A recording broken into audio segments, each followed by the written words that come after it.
ولا عدوان إلا على الظالمين. أفضل الصلاة وأتم التسليم على رسول الله الكريم المبعوث رحمة للعالمين وعلى آله وأصحابه أجمعين. وبعد السلام عليكم ورحمة الله وبركاته. Your Excellency, the Executive Governor of Kaduna State, Malam Nasiru El-Rufa'I. Your Excellency, the Deputy Governor of Kaduna State, Dr. Aziz Sakwabalar. Your Excellency, the Governor-elect, Malam Basani. This evening, we are here, courtesy of Council of Imams and Ulama, Kaduna State Chapter. As the farewell Walima in honor of His Excellency, the Executive Governor of Kaduna State, Malam Nasiru El-Rufa'I, and at the same time to usher the Governor-elect, inshallah. This evening, we are going to host this Walima, and I hope and pray, inshallah ta'ala, it will be a fruitful and successful event. Permit me, sir, to call on Sheikh Abdul Karim Hashim bin Dawa, Chief Imam, Sheikh Bahir Bauchi Mosque, to the Kaduna for the opening prayers. Sheikh Abdul Karim Hashim.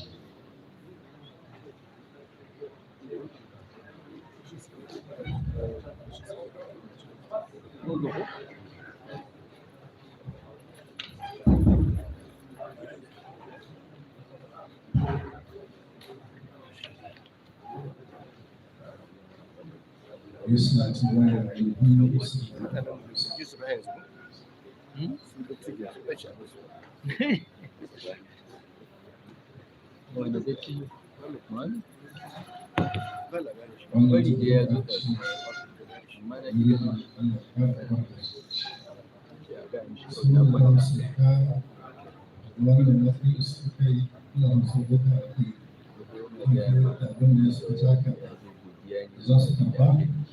Allah sama da su karba, Allah ba Allah da kasata, Allah ba mu lafiya da lafiya, ba mu kwanci hankali dukkan abubuwa Allah ba da suka da tsada su wani da Allah ba ta na kawo da hankali da kuma yau kuma ba Allah ba da su sama dukkan damuwa wani da Allah ɗauke ta karanta hatin kursi ba daidai.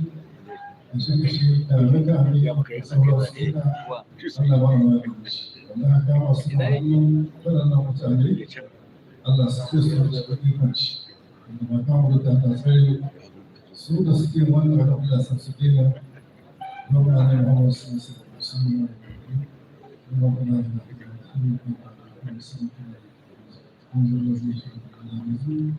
wannan ma bai da da wa kan da Ana abu da kuma wani abu da zai wani taro Allah sai shi lafiya, shi lafiya, Allah wani bayan shi lafiya. Wanda za a yi gobe na taro a cikin ƙasa da tarayyar da ko'ina Allah sai shi lafiya, ta shi lafiya, Allah sa ba alƙairai da yawa zai albarka cikin shi. Kowa na da bukata da Allah, Allah biya wa kowa, Allah shi kama shi kama da mai da wani baki da mai albarka da mai albarka da mai albarka da بسم الله الرحمن الرحيم الحمد لله رب العالمين الرحمن الرحيم مالك يوم الدين اياك نعبد واياك نستعين اهدنا الصراط المستقيم صراط الذين انعمت عليهم غير المغضوب عليهم ولا الضالين اللهم صل على سيدنا محمد وسلم وسلم تسليما كثيرا وبارك اللهم جزاك الله خيرا سبحانك اللهم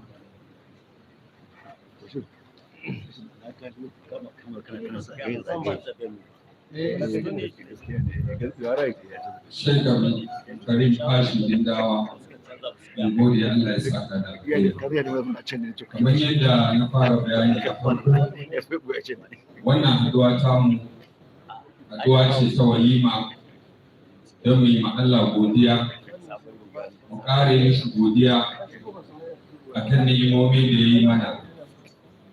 Ya yi mana ni'ima ta farko da samar da mai girma gwamnan jihar Kaduna, Malam Nasiru El-Rufa'I, wanda Allah ta'ala ya bashi ragaman shugabancin wannan jiha tun daga shekara ta 2015 har zuwa wannan lokaci. Nima Allah subhanahu wa ta'ala da ya sake kaddarawa fatanmu da abin da muka nema a wurin Allah a zaɓe da ya gabata na shekarar nan ta 2023, Allah ya sake kaddarawa mai girma zaɓaɓɓen gwamna Malam ya zama wanda zai karɓi ragamar jagorancin wannan jiha ta ta Kaduna mai albarka. Waɗannan manyan ni'imomi tabbas sun cancanci mu nuna farin cikinmu da godiyarmu ga Allah madaukakin sarki. Allah yana cewa la in shakartum la azidannakum. Allah mun gode da wannan baiwa da kai mana ta waɗannan haziƙan bayinka waɗanda ka jagorantar da su a wannan jiha tamu mai albarka. Permit me, sir, to our agenda to introduce our guests and dignitaries who are here present. Let me start with His Excellency, the Executive Governor of Kaduna State, Malam Nasiru El-Rufa'I. You are welcome, sir. Let me also introduce Her Excellency, the Deputy Governor of Kaduna State, Dr. Hadiza Sabo Balarabi. You are welcome, ma'am. Let me also introduce His Excellency, Distinguished Senator, Governor-elect, Malam Ubasani. You are welcome, sir. Let me also introduce Malam Balarabi Abbas, the Honorable Secretary to the State Government of Kaduna State. You are welcome, sir. Let me also introduce the Chief of Staff, Kaduna State, in person of Malam Bashir Said. You are welcome, sir. Let me also introduce Malam Hafiz Bayero, the Administrator, Kaduna Capital Authority. You are welcome, sir. Let me also use this opportunity to introduce Dr. Yusuf Yakub Arigasiyo, the Secretary, Kaduna State Pilgrims Welfare Agency, and at the same time, Secretary General, Council of Imams and Ulama, Kaduna State. Let me also introduce the Director General, Kaduna State Bureau of Interfaith, in person of Barrister Tahir Umar Tahir. Your Excellency, sir, this Walima, it took a national column where we have our senior brothers from other parts of the country who are here to celebrate with us, to show their solidarity to you and the people of Kaduna State. Permit me, sir, to introduce Professor Salis Shehu, the Assistant Secretary General, Nigeria Supreme Council for Islamic Affairs, and at the same time the Vice Chancellor, Al-Istiqama University, Kano. Prof, you are welcome.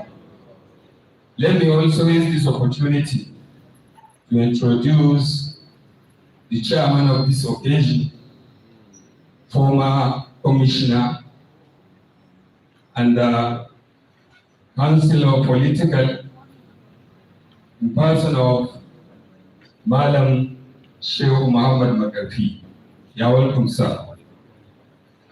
Permit me also, sir, to introduce someone who need not to be introduced, because his name is a trade name.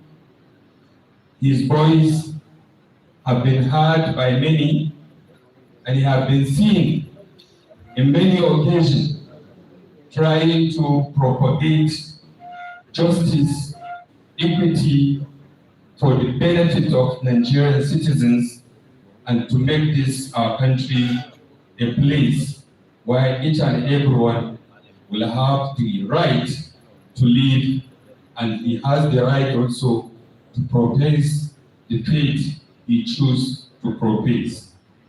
I'm using this opportunity to introduce Professor Ishaq Akintola, Executive Director, Murik, Nigeria.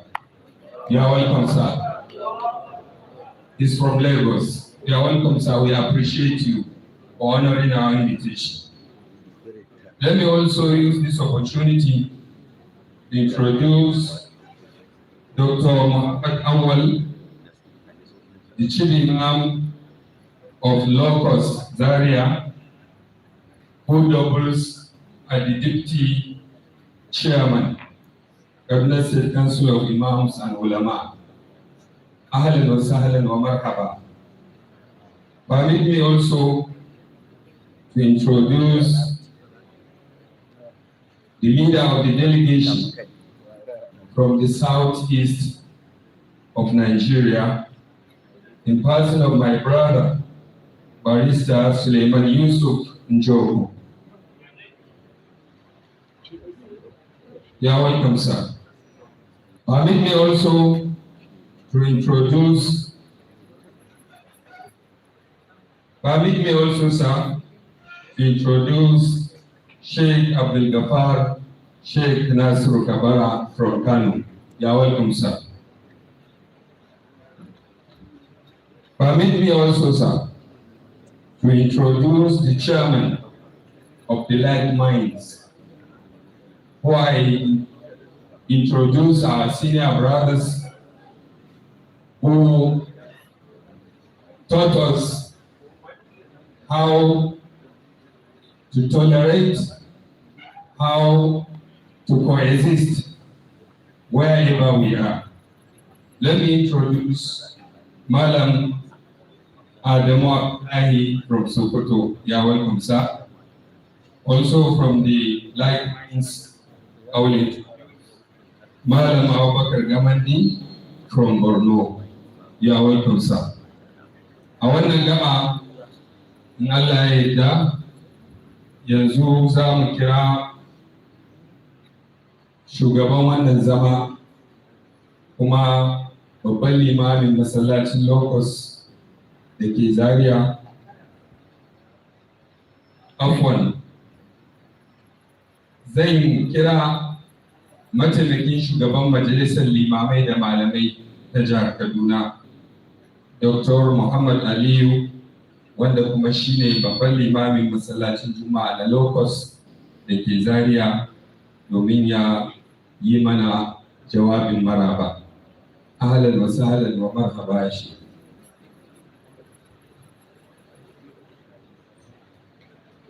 Bismillah, Bismillah, Alhamdulillah. Wassalatu wassalamu ala Rasulillah. Allahumma alhimna bid'ah. Assalamu alaikum wa rahmatullahi wa barakatuh.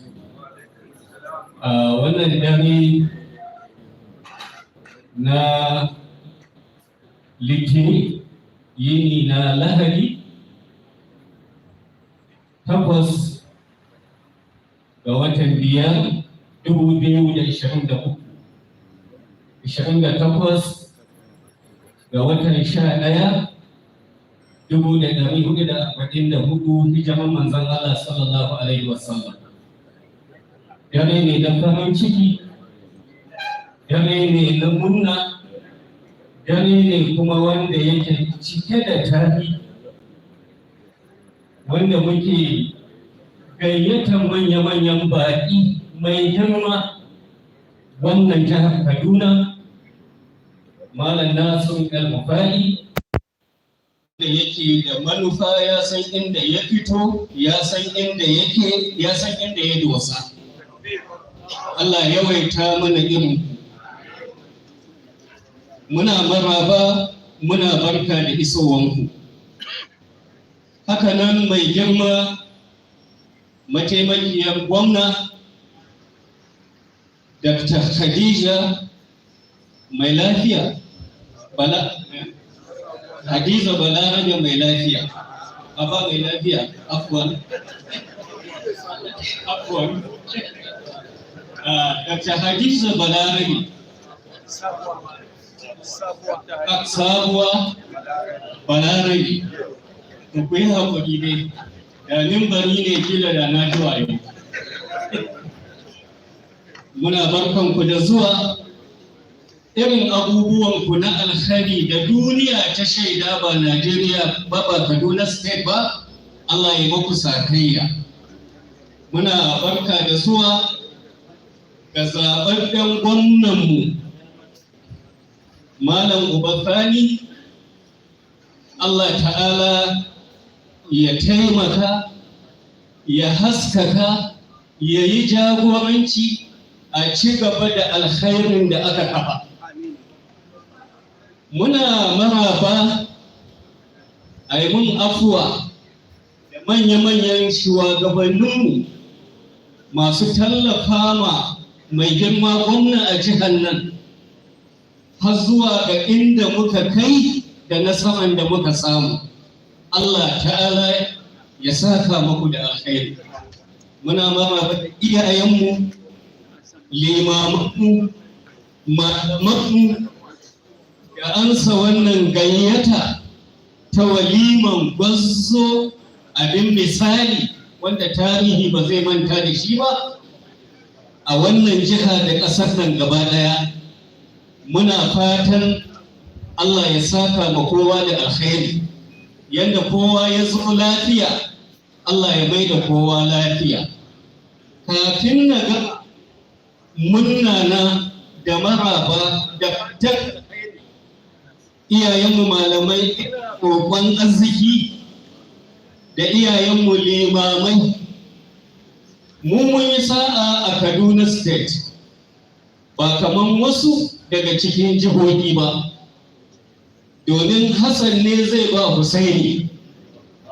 Da izinin Allah farin cikin zai dore, zai ci gaba. Abinda wasu ke tsoro mu ba mu da shi da izinin Allah.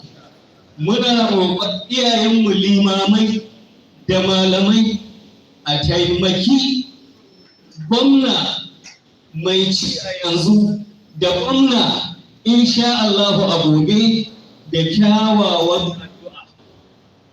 Alkhairin su sananne, ayyukan su sananne ne, kuma abubuwan da suka yi mana, fatanmu da roƙonmu Allah subhanahu wa ta'ala ya haskaka gobensu, ya yi jagoranci a rayuwarsu, ya ba su nasara a dukkan al'amuransu, kuma Allah ya sa a gama lafiya. Takaice muna ƙara godiya da fatan Allah ya sa mu yi taro lafiya, mu gama lafiya. Allah ya mai kowa sa lafiya. Babban taro da za a yi gobe, Allah ya sa a yi a gama lafiya. Allah subhanahu wa ta'ala ya saka da alkhairi a madadin kansul na malamai da limamai, suna miƙa godiya marashin kama. Allah ta'ala ya saka da firdausi. Assalamu alaikum wa rahmatullah. That's a welcome address by the Deputy Chairman Council of Imams and Ulama, Kaduna State, and the Chief Imam of Locust, Zaria, Dr. Muhammad Ali. Allah ya saka da alheri. Next in the agenda is the chairman's remarks to be delivered by the chairman of this occasion, Pioneer and Secretary General of the Council of Imams and Ulama in Kaduna State, 2 times Commissioner and currently Councillor of Political, in person of Dr. Shehu Muhammad Makarfi.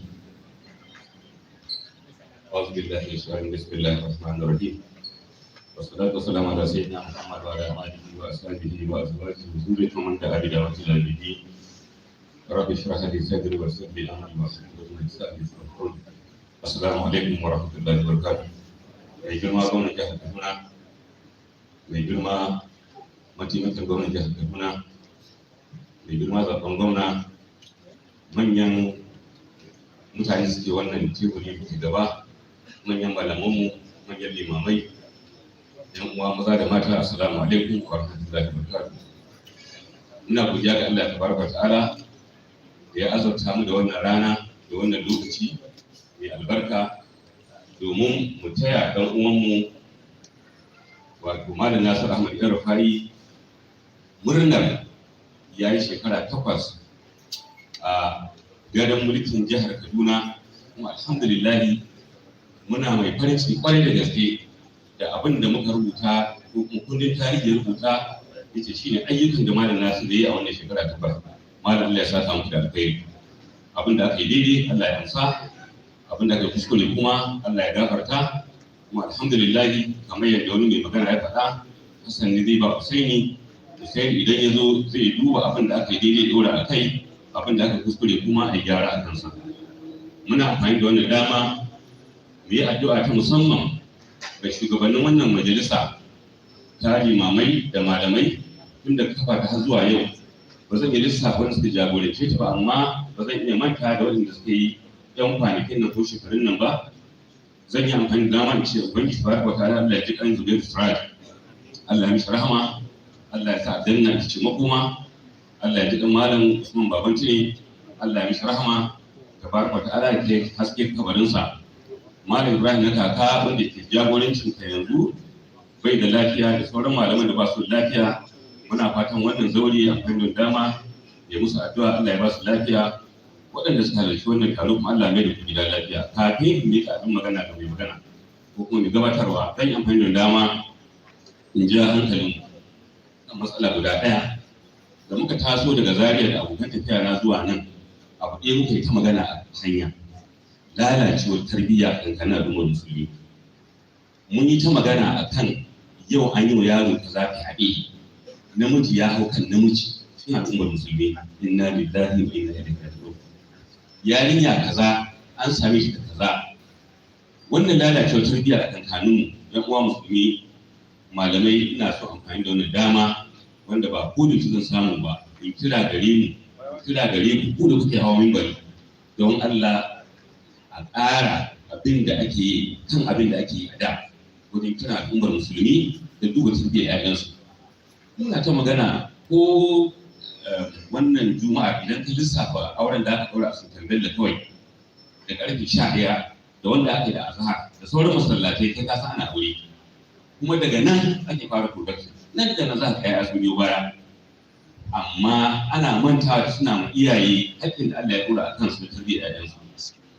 Wannan abun yana ja mana matsaloli masu yawan gaske. Ina fata majalisa ke zama na musamman akan wannan, bayan mai girma gwamna Malam Sani ya zauna kan kujerarsa, a kai mai wani proposal wanda za a yi na musamman domin faɗakarwa ta musamman ga iyaye, wanda malamai za su yi, kuma a yi waɗansu a rubuta wani tafi ma kamar yadda muke karatun akhdari, don ya karantar da ma'aura haƙoƙin da Allah ya ɗora a kansu, ba kawai na auren ba kawai na haihuwar ba, na tarbiyya. Wannan zan yi amfani da dama da jaddada wannan. Ina fatan tabaraka ta'ala ya taimake mu akan wannan, yadda kowa ya zo wurin da lafiya, Allah ya kowa gida lafiya. Malam Sani da ya shigo yanzu, za a ranka da shi gobe, muna maka fata alkhairi, Allah ya maka jagora, Allah ya wuce maka gaba, abin da baka iya ba za ka iya ba Allah ya iya maka, kuma a taya shi da addu'a tabaraka wa ta'ala ya shi jagora. Allah tabaraka wa ta'ala ya taimake mu mai da kowa gida lafiya. Assalamu alaikum wa rahmatullahi wa barakatuh. Wa alaikum assalam wa rahmatullahi wa barakatuh. Kafin mu ci gaba zan yi amfani da wannan dama in yi maraba da Alhaji Hamisu Abubakar mai rago, muna ma barka da zuwa sa. Professor Muhammad Sani Bello Mainan Zazzau, Alhaji Sani Kila, Alhaji Baballe na Abba, Alhaji Halliru Malami Sa'ad, Alhaji Aminu Zaria, Alhaji Abubakar Goba, Albon Chairman and Chairman Lere Local Government, Alhaji Abubakar Hassan, Director General Kachima Kaduna State, Muhammad Obo Malaj, Press Secretary to the Governor-elect, Senator Malam Basani, Ɗan'uwa Malam Ibrahim Adam Kasuwar Bacci, muna yi muku barka da zuwa. Next in our agenda is short speech by Professor Salisu Shehu, Assistant Secretary General, Nigerian Supreme Council for Islamic Affairs, and at the same time, Vice Chancellor Al-Istiqama University, Kano. Malam.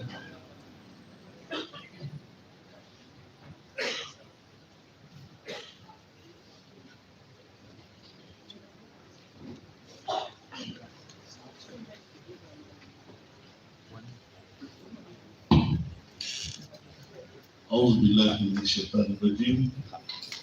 بسم الله الرحمن الرحيم. الحمد لله والصلاة والسلام على رسول الله وعلى آله وصحبه ومن والاهم بإحسان إلى يوم الدين وبعد.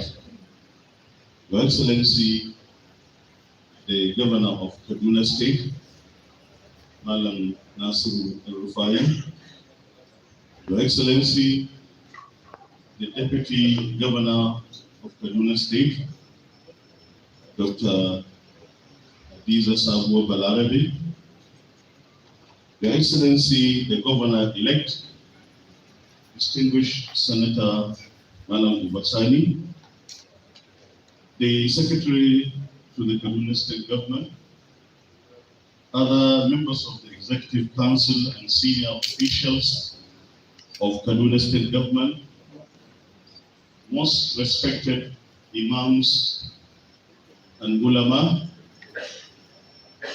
my brothers and sisters, Assalamu alaikum wa rahmatullahi wa barakatuh. Your Excellency, sir, let me especially thank you for this rare privilege and opportunity. Your Excellency, this is the third time I am privileged to stand before you here in Kaduna and to present a speech right in front of you. I believe that this has never happened without your approval. I wish to thank you for this. It's an honor and privilege to me. Let me congratulate Your Excellency for finishing well and ending well. It's been said that all is well that ends well. You have had a very well ending, Your Excellency. Congratulations.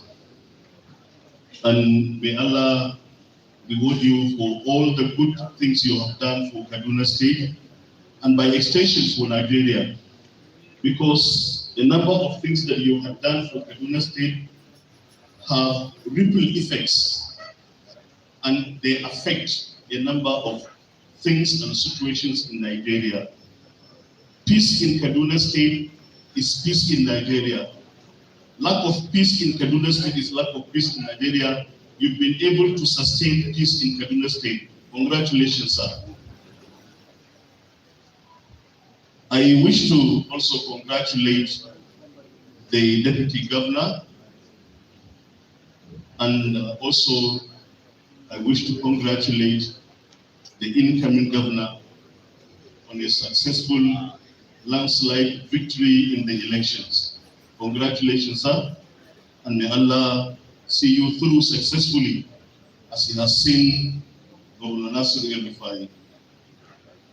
On a lighter note, sir, the Deputy Governor would receive double congratulations than both of you. She is to be congratulated for ending this tenure well, and she should as well be congratulated again for coming in. I wouldn't take a long time, but let me say, sir, that your leadership in Kaduna State exactly demonstrates an axiomatic statement that was made by Sayyidina Umar II Khalid, a very popular statement he made on leadership. Umar said, and I quote in Arabic before I translate it into English, "Inna hadha al-amra la yaslah illa bishiddati allati la jawra fiha wal wahn allazi la wal lead allazi la wahna fiha." That leadership cannot be effective except if it is firmness without oppression and tyranny. Firmness without oppression and tyranny. And leniency without weakness. Now you have effectively demonstrated that leadership is about firmness, leadership is about resoluteness, leadership is about bravery and valor. You have demonstrated that very seriously and effectively in Kaduna State, and that is what exactly made you succeed in Kaduna State, Your Excellency. At the same time, your firmness, although it may be wrongly read by people who are given to some forms of vested interest, but you never was perturbed by that. You were never worried about that, because as it was said in Hausa, Kase in the Kapto, Kase in the Zakati. You were never dissuaded. But at the same time, especially as we saw what happened this evening when you came, we can see real love. People love you. It's because of the fact that although you are firm in leadership, but you are not oblivious of the fact that people need to be carried along with some level of softness, and you were so. You had taken care of the interests of the people of Kaduna State, especially in terms of welfare. Thank you for what you did. May Allah reward you abundantly. Your Excellency, the second thing I would say is that you have transformed Kaduna State.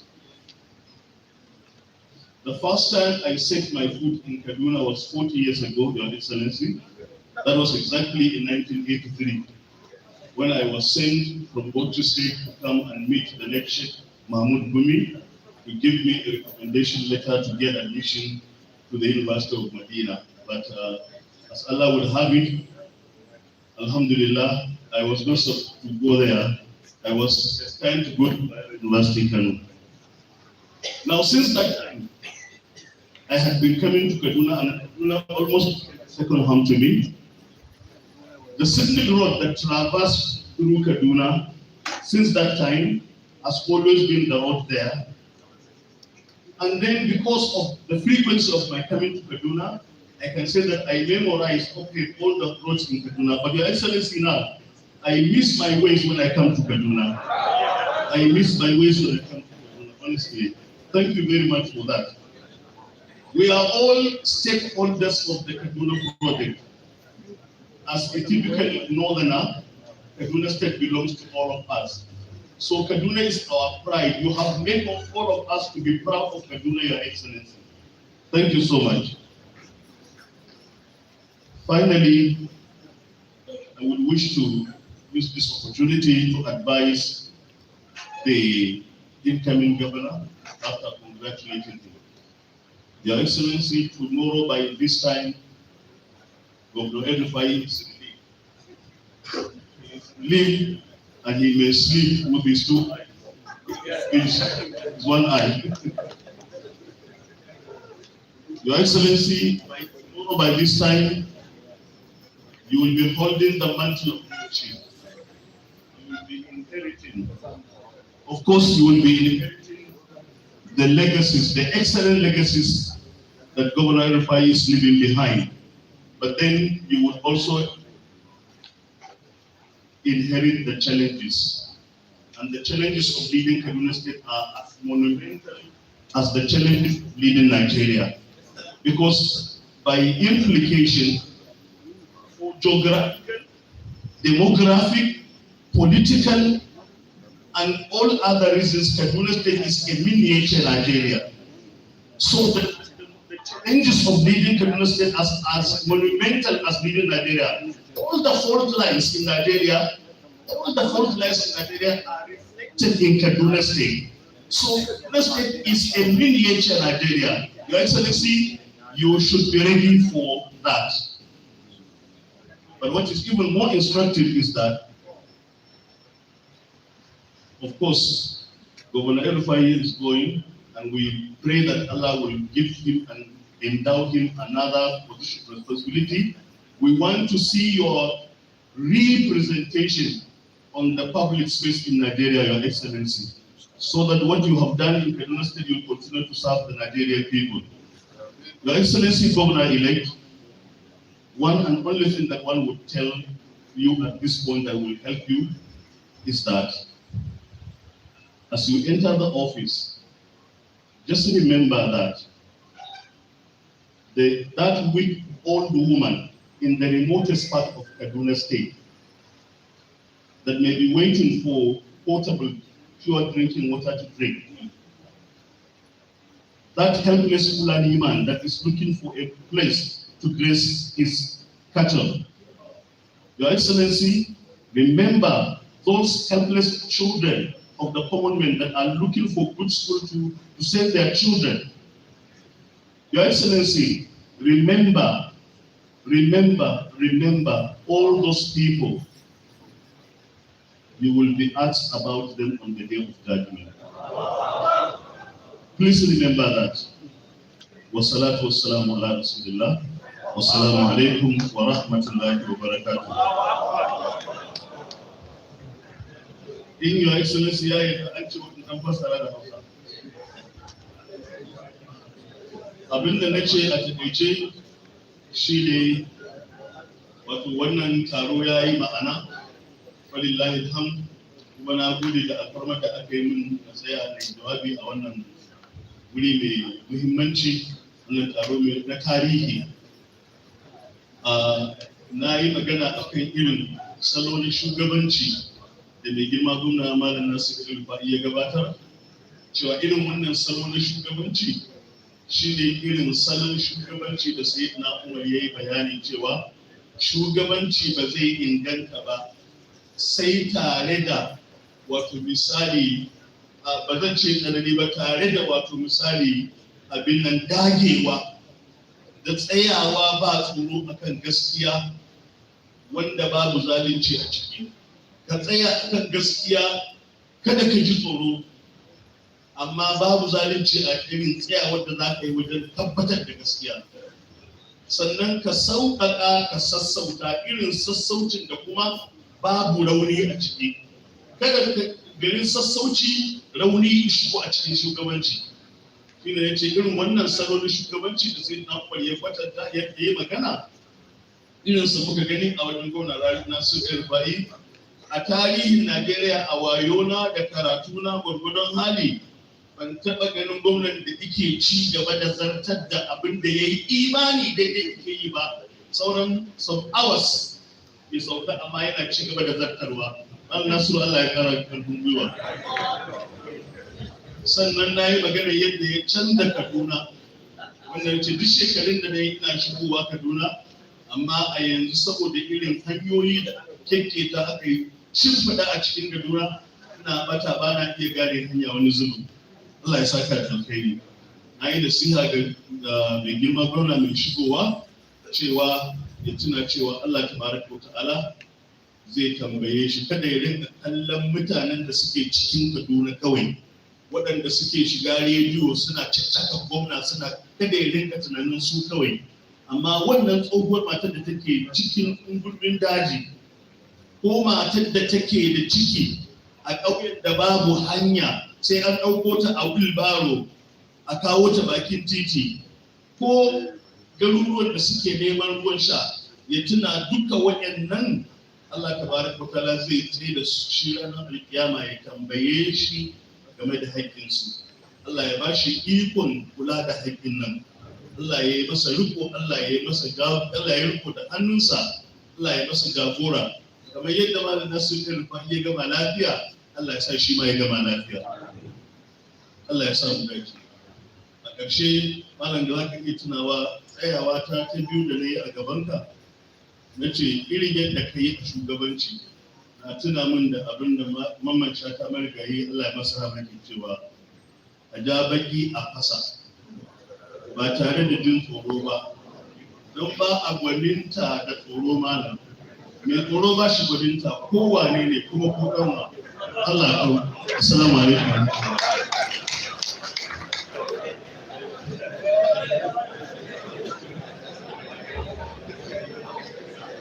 That's Professor Salis Shehu, Assistant Secretary General, Nigeria Supreme Council for Islamic Affairs, and at the same time, the Vice Chancellor, Al-Istiqama University, Sumaila, in Kano State.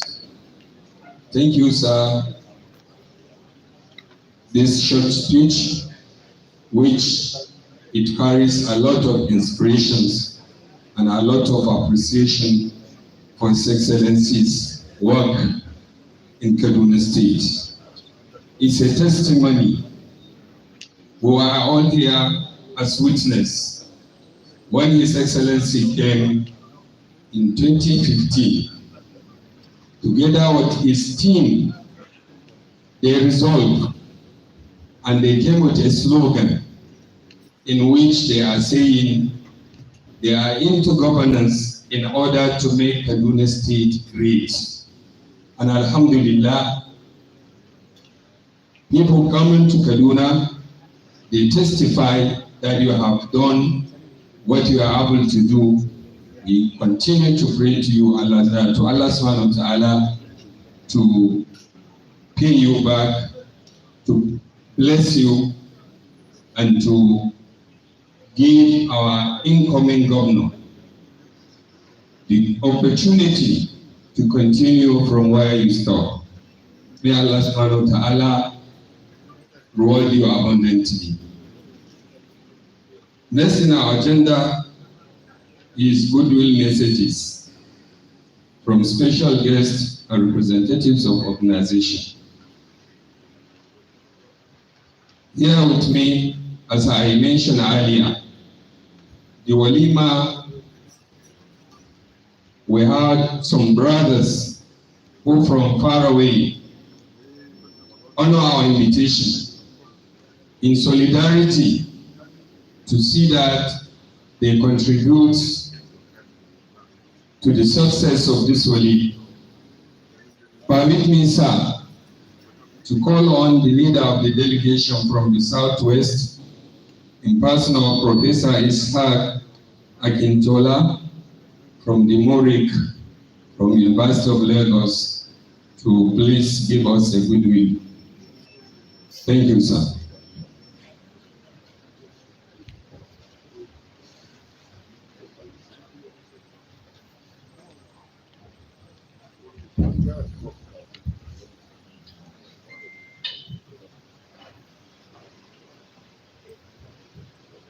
أعوذ بالله من الشيطان الرجيم بسم الله الرحمن الرحيم والصلاة والسلام على أشرف المرسلين. Your Excellency, the Executive Governor of Kaduna State, Malam Nasiru El-Rufa'I, Your Excellency, the Deputy Governor, Hajia Hadiza Balarabe, Your Excellency, the Governor-elect Senator Uba Sani, distinguished guests at this Walima ceremony, I bring to you, particularly to Governor El-Rufa'I, the solidarity of the Muslim rights concern and all its members throughout the Federation. These are men and women who have been hearing so much about you, and they said we should give you that support. Your Excellency, we congratulate you. For you started climbing and you reached the apex. You didn't fall, and you will never fall. Today you are retiring from governorship, but you will still continue to go up. I'm still coming to that. I have been to Kaduna before, but I cannot talk about Kaduna under Governor El-Rufa'I more than my employer did. My employer is the Vice Chancellor of Istikoma University. You all know that the Vice Chancellor is the employer and payer of every professor. So if he says I should not be paid any salary, I will get no kobo. He has said it. He knew Kaduna before, and he now knows what Kaduna looks like.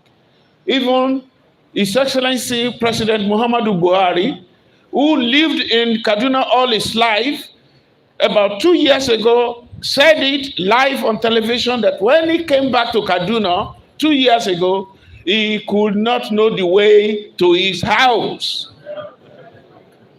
And this is courtesy of our active action governor, El-Rufa'I. I'm not going to waste your time, but I want to refer to something that I personally witnessed about our governor, El-Rufa'I, about his simplicity, about his frugality. People of Kaduna probably did not know that they have gold in their possession for 8 good years. I congratulate you for picking this man as your governor, and I thank Allah for his life. I had occasion to visit the governor when he came to Lagos in his hotel, and I was shocked because when I got there, I was expecting a high-rise hotel, a 7-star hotel, and I also expected the place to be flooded with policemen, the mobile, the conventional police, and soldiers also. I didn't see any. And I was doubting if the governor was in that hotel. They still asked me to go in, and inside the hotel, there were only two cars. I said, there's no governor here. I went upstairs as directed, and I was looking at the bedroom with his well-known cap, that black one, on the bed. I said, this is the governor, this is El-Rufa'I's popular cap. But where is he? The bedroom was open, and in a small sitting room there, he was sitting there alone. No aides, no attendants, no pomp, no pageantry, no royalties. And me, a poor teacher, I walked in and I was wondering, this is El-Rufa'I. Mr. Governor, you are a model. We are proud of you. This was what the leaders of the Muslims of those days, Abu Bakr Siddiq, Omar bin Khattab, Uthman bin Affan, Ali bin Abi Talib, great men, simple. They wore one shirt. They did not eat the flesh of the citizens. Finally,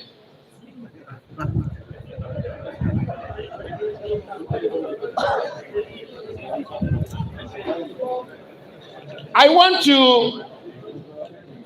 to thank, through Governor El-Rufa'I, I want to thank the North. I thank Kaduna State, the good people of Kaduna State. I thank the good people of the North. You are indeed people of integrity, people of dignity.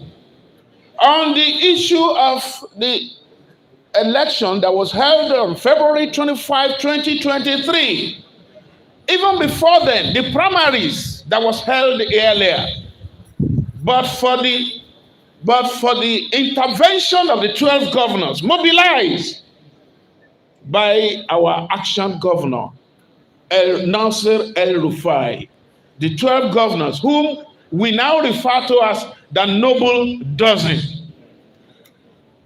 led by Governor El-Rufa'I. I say Rankadede.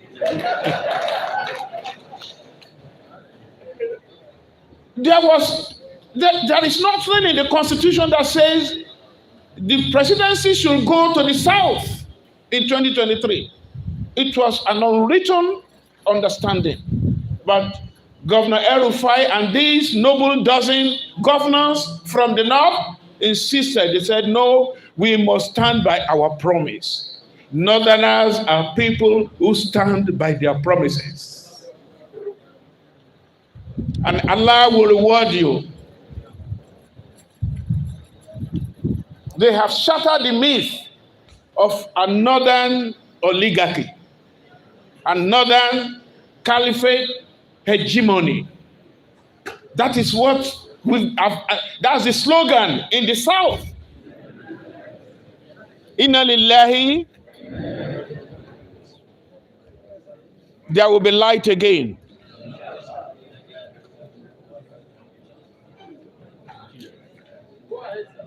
The myth is now shattered.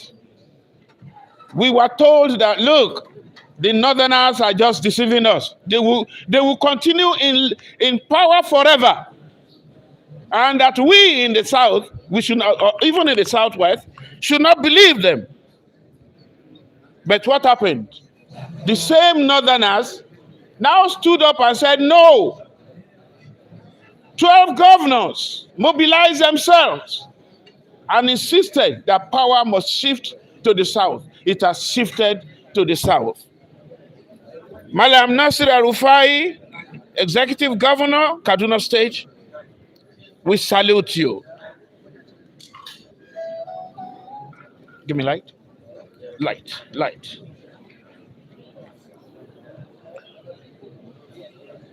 In recognition of this feat, FEAT, we in the Muslim Rights Concern, we have decided to award Governor El-Rufa'I, to give him an award of Icon of Dignity at a ceremony to be held in Lagos in July. The date, I will keep the date to, the governor knows the date already, and for security reasons, I will leave it at that. Finally. That was semi-final. That was the semi-final. No, the semi-final is the award. But finally, Murik has called on the president-elect, who will be president, Mr. President, in the next few hours. Senator Bola Ahmed Tinubu should know his friends. We of the Muslim Rights Concern, we move that the next secretary to the government of the Federation or the chief of staff should be this active governor, this icon of dignity, Governor Ahmad El-Rufa'I, Nasir El-Rufa'I, should be made either the SDF or the COS. He deserves it. He worked for it, not directly, not that he asked for it, but we are pushing for it. He is our candidate that we are nominating. Governor Nasiru El-Rufa'I has a lot of firsts. He opened the eyes of Muslims, particularly in Kaduna and by extension in Nigeria as a whole. It was like a dream. People will say it was impossible that there will be a Muslim ticket in Kaduna State. It happened the first time, and El-Rufa'I called off their bluff. It happened the second time, El-Rufa'I called off their bluff. Governor El-Rufa'I, Lion of the North, icon of dignity, we salute you, we cherish you. Somebody say Takbir. Governor-elect, sir, Senator Ubasani, we have no doubt that you will toe the same path, because somebody who has been so favored and single-handedly nominated by a governor whom we love so much and who knows what is at stake, we know definitely you will not fail us. I thank you all for inviting me, and I thank you for giving me this opportunity to speak to you. Thank you very much. When the Professor Tola is giving his good message, we received one of our guests from the South, meaning precisely my former National Amir Muslim Student Society of Nigeria, the person of Brother Barrister Nuruddin Osonugi. Ya welcome, sir. A wannan gabar yanzu insha Allah zan yi amfani da wannan dama in gayyaci ɗaya daga cikin manyan malamanmu daga Kano, Sheikh Abdulgafar Sheikh Nasiru Kabara, domin ya sanya ma wannan zama da muke albarka a cikin takaitaccen lokaci insha Allah.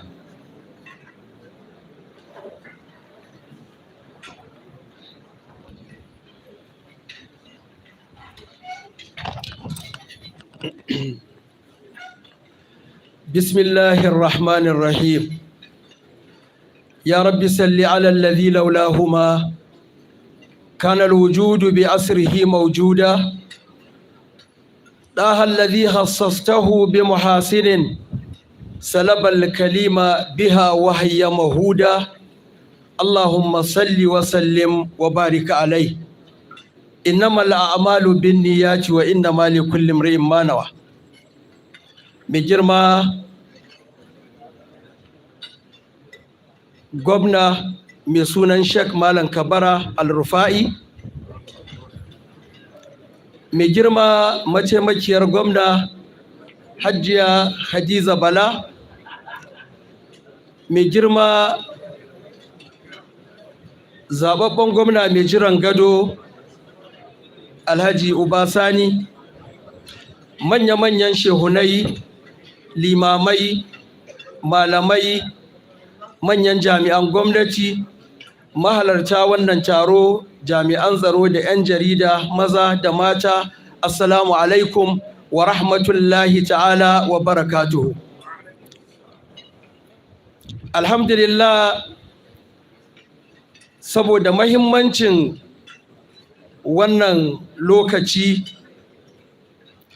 da kuma ina so in yi amfani da wannan dama in yi wa gwamna mai sunan Malam Kabara godiya da fatan alhairi. Yanzu sai mu taya shi murna saboda ya gama lafiya. In masa godiya a irin jajircewar da ya yi, duk in ka ajiye sauran ma ayyuka da ya yi a tsawon shekara 8, ka ɗauki jarumta da gwagwarmaya da ya yi a wannan ƙarshen tenuwa wurin sama wa al'umma sassauci akan maganar canjin kuɗin nan, to ina ga ita kaɗai za ta fidda shi a wajen Allah. Mai girma gwamna, al'umma wannan ƙasa muna taya ka murna ka gama lafiya, kuma muna godiya gare ka a bisa irin matsayai na jarumta wanda ka dinga tsayawa a lokacin da kake da wannan dama a baya, kuma har zuwa yanzu gashi babu wani abin da ya baya sai abin da yake gaba. Mai girma zaɓaɓɓen gwamna mai jiran gado, ana da babban koyi ko ku an samu kyakkyawan koyi daga Dr. El-Rufa'I na irin ayyuka na alhairi da ya gudanar, to ana da kyakkyawan udwa wanda ya kamata a sa shi a gaba ya zama mudubi na irin abubuwa da ya kamata a gabatar. A jajirce,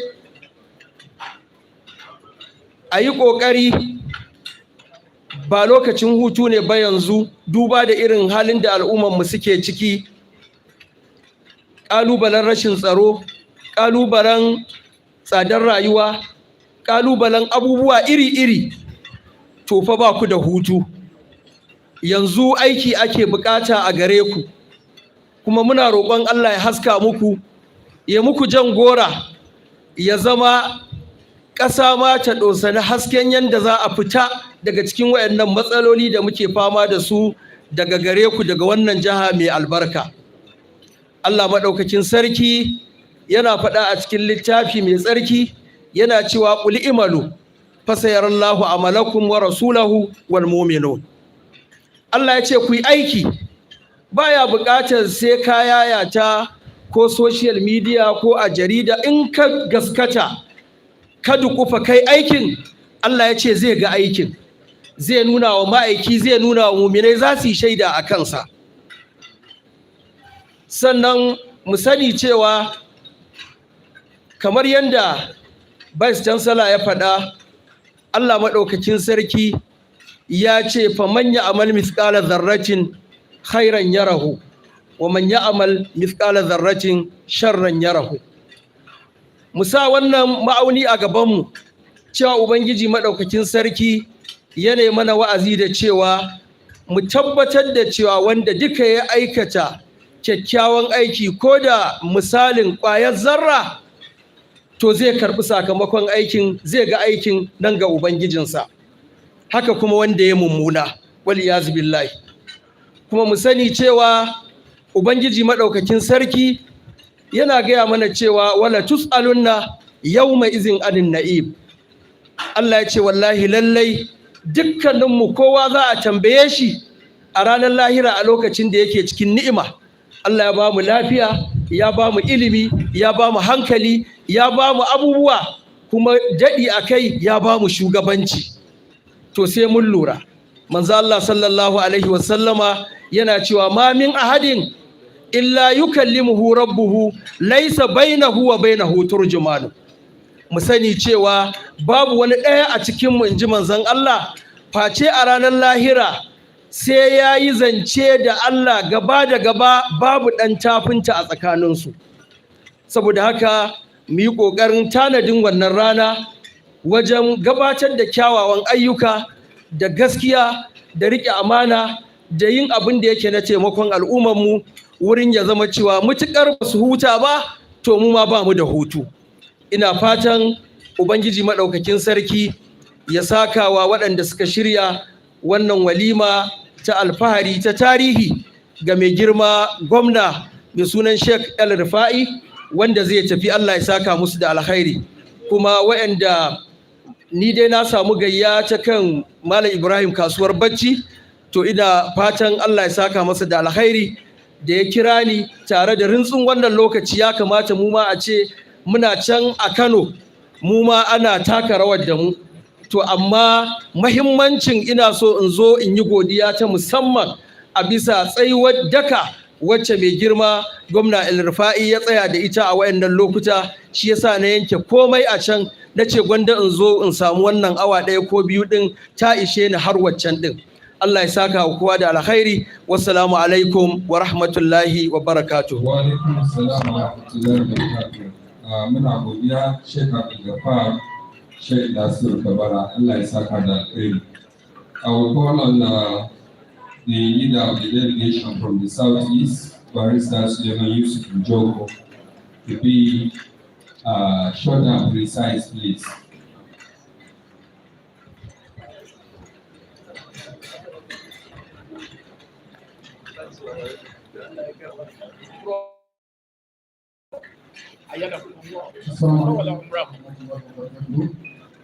Deputy Governor of Kaduna State, Malam Nasiru, the Deputy Governor of Kaduna State,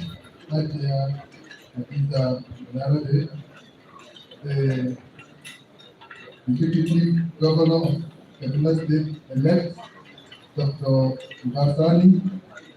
The first thing one should have at the back of his mind, being a leader as the Muslim is an accountability to Allah on the day of judgment. Whichever way, as the leader, first of all, you have to be firm on what is right, because on the day of reckoning, you shall stand alone before Allah to account for all your actions, for all your deeds. And that is the most important thing. According to the hadith of Malam, he said, never about the earth. As a leader, what is your best intention to lead people? Is it to guide them right? Is it to utilize what is made for them, or you use it for your own personal use? All these things fall under accountability before Allah on the day of judgment. وَمَنْ يَعْمَلْ مِثْقَالَ ذَرَّةٍ خَيْرًا يَرَهُ وَمَنْ يَعْمَلْ مِثْقَالَ ذَرَّةٍ شَرًّا يَرَهُ. It is very, very clear to the Muslims. Judgment is for the Muslims on the day of judgment. So I think Malam Nasiru El-Rufa'I has done tremendously to the people of Kaduna State, and that is why all these people gathered here to appreciate him. And also we followed from where I came from to appreciate him also. And I think he is a very close friend to my governor, distinguished Senator Hope Zalipa, and he has adopted same because he has learned from him. He gave us 100 seats this year to go to Hajj in Imo State. So it's something that people learn from other people, and that is why we encourage the Muslims from the north to have more relationship with the southern eastern part of Nigeria, because this one is life. This one is life. Why there is sense of community here? Because this land is guiding the leaders. The governor-elect, I pray to Allah to guide you also, to protect you and give you the means, the way to continue with where you are, the predecessor stop from. Assalamu alaikum wa rahmatullahi wa barakatuh. Wa alaikum assalam wa rahmatullahi wa barakatuh. Suleiman Yusuf Njoko, limamin jihar Imo daga babban masallacin Juma'a na Ore. Mun gode Allah saka da kai.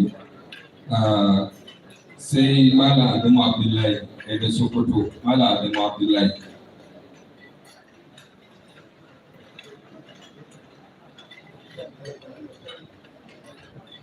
Bismillahirrahmanirrahim. Salatu wassalamu ala man la nabiyya ba'd. Amma ba'd.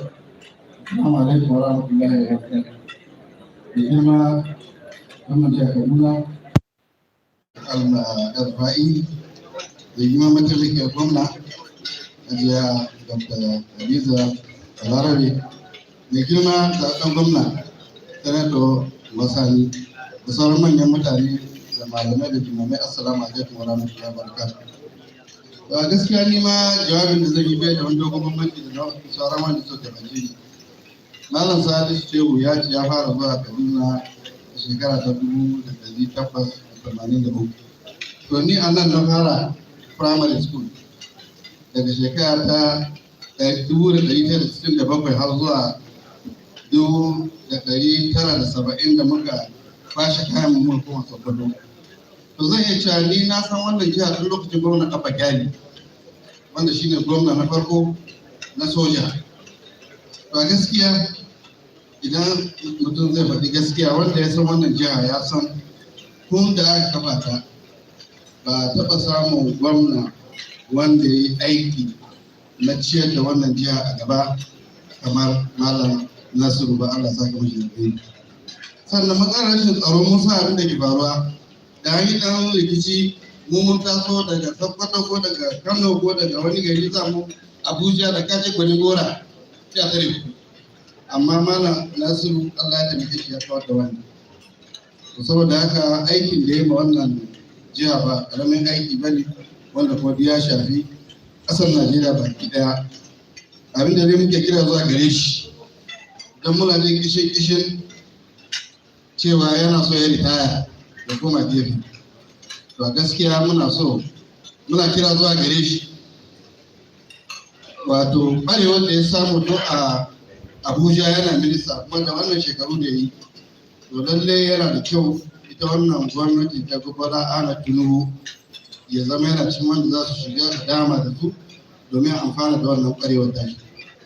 Sannan da girman zaɓen gwamna ba shakka kana da ƙalubale babba, amma kuma ka yi sa'a, mataimakiyar malam ita ce mataimakiyar Kaduna. Saboda haka muna kyauta zato insha Allah, kamar da ake cewa inda akwai gaban sharuwa to ta baya ma nan za ta sha. Muna fata Allah ya maka jagora kuma ya sa a yi nasara kamar da malam ya yi, kuma ya mai da kowa gidan shi lafiya. Assalamu alaikum wa rahmatullahi wa barakatuh. Next is the representative from the South, Barrister Nuruddin Asonigi.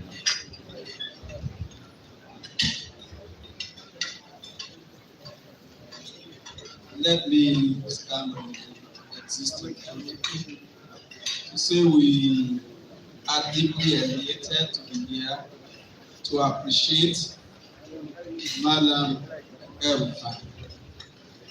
Are we dissipating time and resources appreciating this man? The answer of course is no. Is he an immaculate being? Immaculation does not exist in any human being. That is exclusively Allah. Is he an absolutely perfect human being? The answer of course is no. But here we are dealing with a man who has an uncanny intrepidity, who is deeply cerebral, whose cerebral deformity manifests itself in the way and manner that he demonstrates empathy in the use of power. Power is a most dangerous instrument. Only those who have capacity for empathy, only those who are deeply cerebral and who consequently have paid and domesticated such proclivities that could dispose them to wanting to be oppressive of others should exercise power. We are a society that is deeply blessed. I can't possibly think of a society that is as blessed as Nigeria. But how does one explain that in spite of the superfluity of resources, the vast majority of the citizenry are navigating the even ocean of impecuniosity, not outright failure? It is because we deal with leadership who have taken delight to speculate, to defecate what is the common patrimony. El-Rufa'I was minister in FCT, so it's not just starting. How many houses does he have in FCT, even when he had all the opportunities in the world to do so? But what is more fundamental about him is the fact that he has an uncommon courage. Wisdom don't bear fruit without courage. They fly on the wings of courage for anyone to succeed. Whoever had ever succeeded, no It doesn't happen fortuitously. It happened because we have enormous intrepidity. El-Rufa'I has demonstrated that. It explains why 8 years in office, he will be living, we are celebrating. While he was there, we were missing him. You only miss someone who is already gone. He's not yet gone. We are missing him. It speaks about the uniqueness of this man. El-Rufa'I has enormous respect skirting the edge of worship of President Buhari, and yet he finds the courage to speak the truth when it is required to do so. Toadism is not part of his nature. He's a man who has done the wrapper of honor and integrity. He's a unique human being. Professor Akintola, the oppressor, had said that he must be SGF. What are we doing with Chief of Staff? SGF is the engine room. Babangida Buhari didn't have one. Let us not pretend about that. I'm not an apologist. He didn't have one. And it explains why, in spite of the enormous resource that we have, we kept skirting the edge of penury. So we need one who has the technical know-how, one whose cerebral rushness is required to man that office in order that we succeed. And so the Muslims must. We have seen people playing to the gallery. Oh, my chief of protocol is a Christian northerner. We have nothing against Christians. My whatever is this. We cannot work for a people, only for others to begin to harvest. The Muslims must demand that they are treated equitably by the government that is concerned. El-Rufa'I has to be secretary to government of the federation, not because he is desperate to own that office, but because we need it to survive as a nation. We cannot explain the unfortunate juxtaposition of extreme poverty and opulence that is in this country. We need one who has capacity to help to manage them in a way and manner that everybody would live a life that is commodious. I'm told that it's time. If we were going to honor El-Rufa'I, we should have spent the whole day. The incoming governor will be sworn in tomorrow. I don't see why he should be tired, because you are just going to be working. The work has started now. We can't do 5 minutes, whatever, and say you brought me to travel the dilapidating road from Abuja to this place and say, just it's okay. We are here saying that today is El-Rufa'I's day. Even if we were to spend eternity, he will not, you see, he's not even addressed as His Excellency, but I think it's His Excellency. Because that title is not hollow, because he has merited it. A number of excellencies have stolen our money. They are either going to go to jail or begin to be friends of EFCC. Whether we catch them or we don't catch them, and ultimately we catch them. So excellency is one who is excellent in conduct, excellent in character. There is nothing unique about a palace if it does not speak about monarchy. And so when a title is followed, what is physilating about such a title? What enables you except for those who are given to addiction? El-Rufa'I, you are a great man, not because if we didn't say so, it does not become any the less true. We are not angling for anything, because in a matter of hour, you are no longer going to be in position, except when you become the SGF that you will be by Allah's grace to benefit us materially. And even if we have material things, what you have done is a lesson for all of us. Everything is for a time, but there are people who don't go. El-Rufa'I will continue to live in the immortality of the things that he has done. Rose in Kaduna State and all that, like he did in FCT, he has repeated. If other governors were doing the same, I didn't say anything about my governor, whether they did it for us or not, it's not my business. If they had done the same, we probably would not be where we are. There will be no Nigerians who will be struggling to travel out of this country. Why would you want to live in a country that is displaced? We have issues with leadership that are encouraged. I hope that the incoming governor will give us cause to be here in another 8 years, God sparing our life, to say you are better than El-Rufa'I, except that El-Rufa'I takes all the credit of producing you for us. Please do not become a contaminant to what we are celebrating today. Thank you.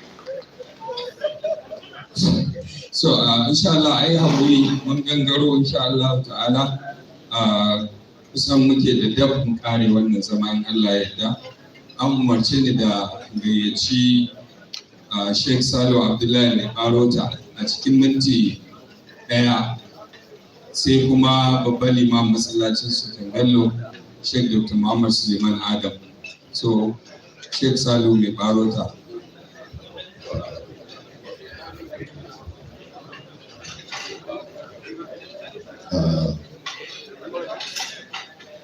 Assalamu alaikum wa rahmatullahi ta'ala wa barakatuh.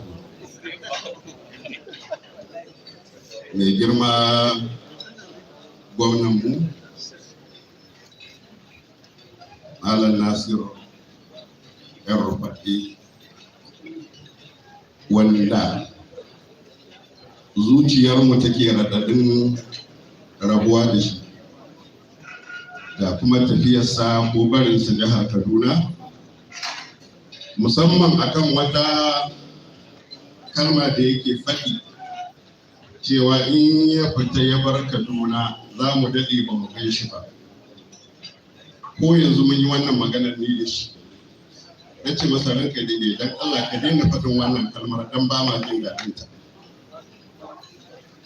Mataimakiyar gwamna Malama Habiba, zababben gwamna mai jiran gado Malam Basani, sakataren gwamnati Malam Dr. Balarabe, Chief of Staff Ladi Bashir Sa'idu, sauran jama'a da suke zaune a high table na farko da na biyu da sauran al'umma da muke zaune a nan, ina mana sallama irin ta manzon Allah.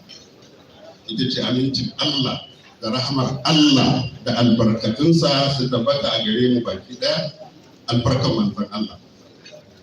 Wannan walima da aka shirya ta bankwana da wannan bawan Allah, maganganun da farfesosin nan suka faɗi da daktoci a kansa, wannan magana haka yake, ba buƙatar a ƙara cewa wani abu, amma na san kowane ɗaya daga cikin wannan da za a bar shi yana da wani abu kyakkyawa da zai faɗi akan wannan bawan Allah.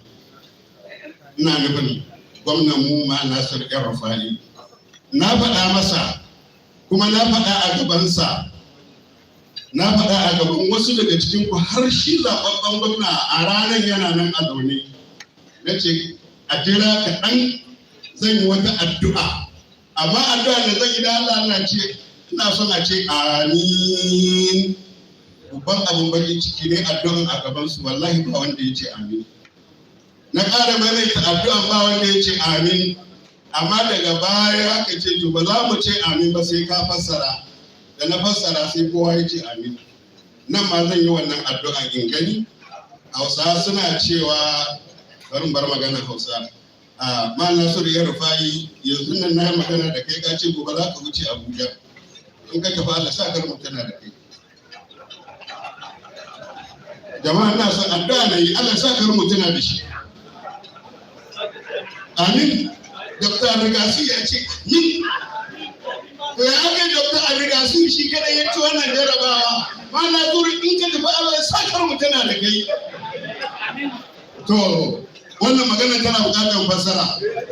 Ko ba ta buƙata? Minti da yana rabin minti ne, shawara rabin minti. Bari mu fassara. Jama'a Hausawa suna cewa kowa ya tuna bara, kowa ya tuna bara. To in dai Hassan ne zai ba Husaini, ba ma sa rai ita wannan bana za mu ji daɗin ta? Akwai buƙatar mu tuna bara? Dama rashin jin daɗi ke sa a tuna. In Allah ya yarda za mu ji daɗi ma fiye da yadda Hassan yake. Abun kauli ya zawa astaghfirullah li wa lakum wa assalamu alaikum wa rahmatullahi ta'ala. Wa alaikum salam wa rahmatullahi ta'ala wa barakatuh. Malam me za ni daga shi da Ibrahim Sultan Bello aka bata lafiya.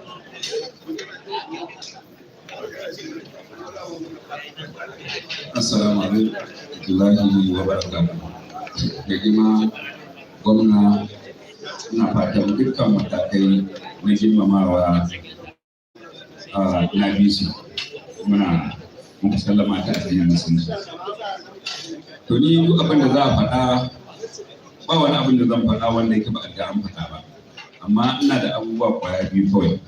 Ɗaya ga shi shugabana gwamna mai barin gado wanda ya ayyukan da ya yi.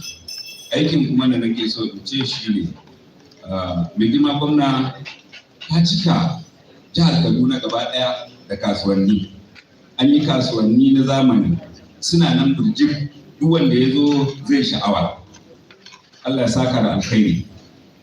Ka yi naka ka bari amma ba kowa a ciki. Mai girma gwamna wanda aka zaɓe shi za ka shigo. To ya zaɓi mu cika wannan kasuwannin da ka ya zama cewa ana zuwa ne daga wasu ƙasashe ana sayan kayayyaki nan ana. Ina ba da shawara mai girma gwamna wanda aka zaɓa a yi ƙoƙari a tada ma'aikacin nan duk a fito a tada su, saboda haka su za su ba matasan mu aikin yi. Za a rasa 'yan sara suka, za a rasa 'yan ɓace waya, za a rasa 'yan kaza, sannan kowa zai samu aikin yi. Wannan ba ƙaramin ƙalubale ba ne a gaban ku. Daga ƙarshe mai girma gwamna mai tafiya, za ka koma Abuja ba shakka. Abin da muke tunani shine kasan arewa ba ta da gata, tana buƙatar mutane irin waɗanda za su kwato wa 'yan arewa haƙƙinsu. Idan aka cinye, idan ka koma ka daɗe hannunka ka zauna, me za ka ce wa Allah? In Allah ya tambaye ka, kana da ikon da za ka je ka karɓo wa'annan haƙoƙin kuma baka je ka yi ba. Kuna gani annabi Yusuf da kai shi je nemi mulkin, ya ce a bashi don saboda zai iya, saboda ya cancanta. Don haka muna kira ga a duba a ga wannan lamari don a ceci wannan nahiya ta mu. Assalamu alaikum. Alaikum salam wa rahmatullahi ta'ala wa barakatuh. In aka duba agogo lokaci da biya ke ta yi, za ka za mu takaita gabatar da abubuwan. Amma an buƙaci da kira Malam Abubakar daga Maiduguri da ya zo ya sa mutanen albarka, ya ma Malam Nasiru fatan alheri kamar da kowa ya yi, da kuma sabon gwamnati da shigowa shi ma an daɗa masa addu'a da fatan alheri. Allah ya taimake shi. Assalamu alaikum wa rahmatullah. A kuma da aka bukaci samun bana da bayi albarka wannan abu muhimmanci. Gaskiya kusan duk malamai na ne suka gabata, to nakan ji shakkan cewa wani abu a bayan sun faɗi ko bai. To amma duk da haka magana da babban malamin ya ta yanzu nan kusan ni ma ita ce zan nane. Lalle ne dukkan mu nan, da wanda suke nan da wanda ma ba sa nan, duk wani ɗan arewa wanda ya zaɓi wannan gwamnatin da muka zaɓa, ina da tabbacin yawanci sun zaɓa ne domin kasancewar Malam Nasiru El-Rufa'I ce. To saboda haka kuma tabbas ba daidai ba ne malam ya ce zai je ya riƙe hannunsa baya cikin wannan gwamnati.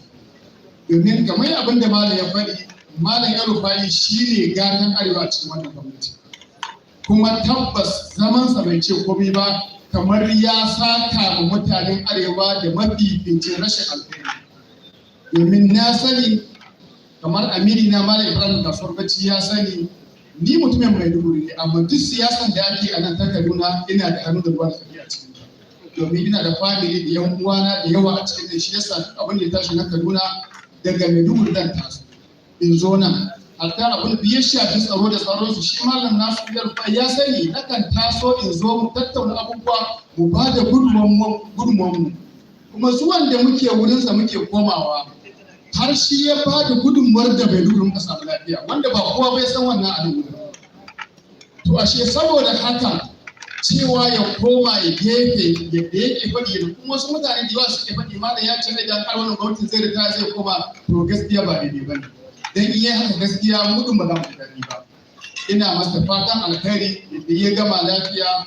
Allah ya sa dukkan wanda zai hau bayansa, da gwamnan mai ci da yanzu da kwamishinonin yadda shi ya kare shekarunsa lafiya su ma Allah ya sa su yi su kare lafiya. Abin da zan ji hankalin mu a nan shine na tabbatar ba duk wani gwamna bane da zai bar kujerar milikinsa za a zo a yi masa taro irin wannan da aka yi Malam Nasiru. Ba ina nufin yawan mutanen ba haɗa yadda za ka samu mutane daga jihohi daban-daban wanda a daidai irin yau din kowace jiha tana da irin wannan kalan taron nata amma suka baro jihohinsu suka zo domin me domin taya Malam Nasiru El-Rufa'I murna ƙara aikinsa da lafiya da kuma handi oban da zai yi ma dan uwansa aminin mu gaba ki lafiya domin kuma me jihar Kaduna duk wani wanda yake arewa yana kyauta masa zato yana tunanin tasa ce. Wannan shi yasa duka muka baro namu jihohin muka zo nan don mene dan mu ga wannan abubuwan sun gabata. Muna fatan Allah tabaraka ta'ala ya sa tashi lafiya kuma Allah ya sa albarka a cikin wannan zaman da aka ga kowa da kowa bayanan da kowa suka yi Allah sai ya musu albarka. Wassalamu alaikum wa rahmatullahi wa barakatuh. Wa alaikum salam wa rahmatullahi ta'ala wa barakatuh. A gurguje muna da takwas ne amma kafin da Aisha an kira ta za mu DJ na Interfaith a matsayin shi a shugaban hukumar kula da addinai sannan tsohon shugaban MSS na Najeriya da ɗan tufa wani abu kafin mu bata dama kafin lokacin ta shirya za ta ma His Excellency kawai kamar da aka rubuta sai mu bata dama ta gabatar amma kafin ta zo bari mu ba DJ dama ya kuma fara. Alhamdulillah, bismillah, wa salatu wassalamu ala rasulillah. Baicin matsayina na Director General na hukumar kula da harkokin addini musulunci da bai kamata yi magana a gaban manyan jagorori irin wannan ranar ba saboda manyan bakinmu daga jihohi daban-daban sun zo sun tabbatar da abubuwa na alhairai waɗanda ake ta faɗa ma duniya a kansu amma a ƙarƙashin wannan ina so in ce mana abu ɗaya ko biyu da girma gwamna da girma mataimakiyar gwamna zaɓaɓɓen gwamna da sauran manyan jagorori muna yi ma Allah ta'ala godiya da ya azurta mu da gwamna wanda Allah ta'ala ya sa ya cika wasu alamomi ko sifofi na shugabanni waɗanda manzon Allah sallallahu alaihi wasallam ya ayyana wasu da kanshi kalifofi irin su Umar suka ayyana wasu kamar yadda Profesa ya faɗa. Ɗaya daga cikin babban kwalitin Malam Nasiru wanda za mu yi rasin shi a kan shi shine abinda Profesa Salisu ya faɗi wanda kuma aya ce ta tabbatar inna khayra man istajarta al-qawiyyu amin. Malam Nasiru Allah ya azurta shi da wannan shaja'a da jajircewa. Muna haɗawa da roƙon Allah ta'ala ya taimaki sabon gwamna ya koyi da irin wannan jajircewa da dagewa. A ƙarshe abinda aka yi ta faɗi siffofi na bayan Allah tun daga manzon Allah irin na gudun duniya Allah ta'ala ya azurta Malam Nasiru da waɗannan an yi ta faɗi Malam Nasiru bai tara kuɗi ba wannan ne ya dame shi ba wannan ne babban kwaliti. Tara kuɗi ba laifi ba ne tunda Allah ta'ala ya azurta sahabbai an samu sahabbai masu kuɗi irin su Usman kamar yadda Allah ya sa sabon gwamnan matajiri ne muna yi ma Allah godiya da wannan. So a ƙarshe a matsayina na Darakta General na hukumar kula da harkokin addini ina roƙonku a matsayinku na jagorori malamai musamman waɗanda ke jihar Kaduna da ku taimake mu da haɗin kai domin ci gaba da ayyuka da Malam Nasiru ya shimfiɗa a wannan ma'aikata tamu. Sannan ina muku albishir wanda da yawan ku kun sani sabon gwamna ya ƙuduri aniya na inganta ma'aikata harkokin addini a ko'ina yana faɗi ko intabiyun da ya ta 'yan kwanan nan ya faɗi ƙudurorin shi da abin da zai yi ma addinin musulunci.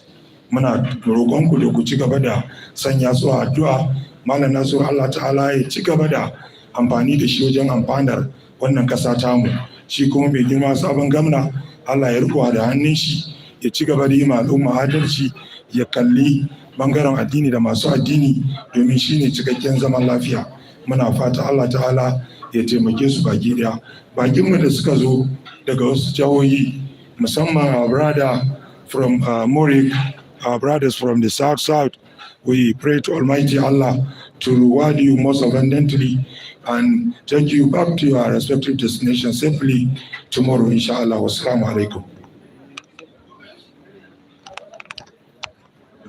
Nasiru, Aisha Idris is ready to appoint for His Excellency.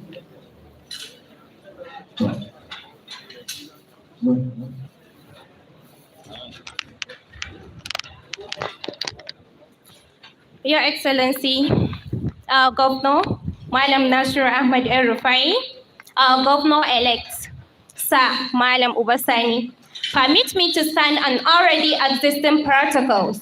I will greet you with the best greeting in Islam. Assalamu alaikum wa rahmatullahi wa barakatuh.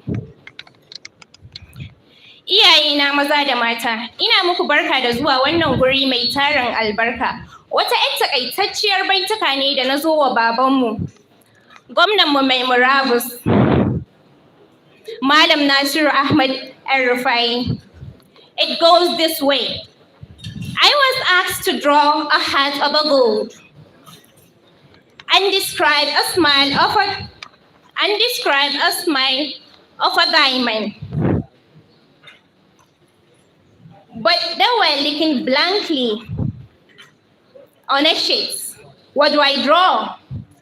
What do I draw when the heart I was asked to draw brightened the light of the gold, and the smile overwhelmed the smile of a diamond? And so, frankly speaking, beyond amazing, who knows the way, goes the way, and shows the way. قال الحكماء لا شيء لأن يعدنك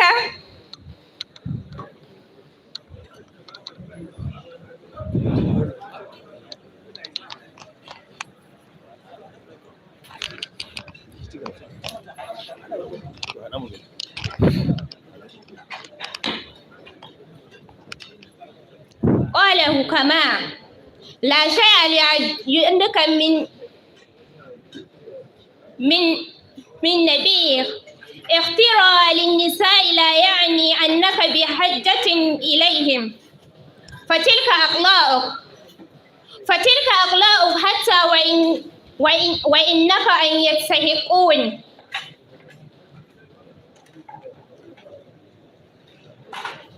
Dattijon Arewa, kainuwa da shan Allah, ka gagari marasuwa yau ɗauka. Rana gogen aiki, in dai ka fito sai an bi ka. Ana maganar ɗaki waye zai yi zancen wata bunka. Shiru ma zance ne sai mai natsuwa zai gane hakan. To ai dama mun faɗa musu kai ɗin ajiyar Allah ne.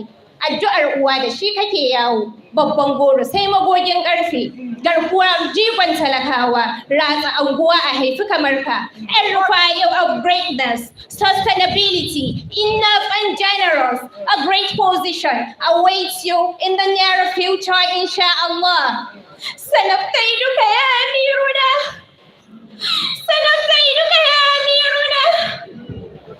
سنفتيدك يا أمير الشجاعة والحماسة.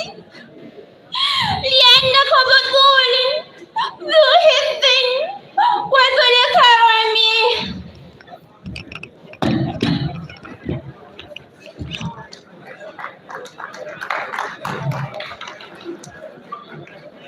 Alhamdulillah. So emotional, go.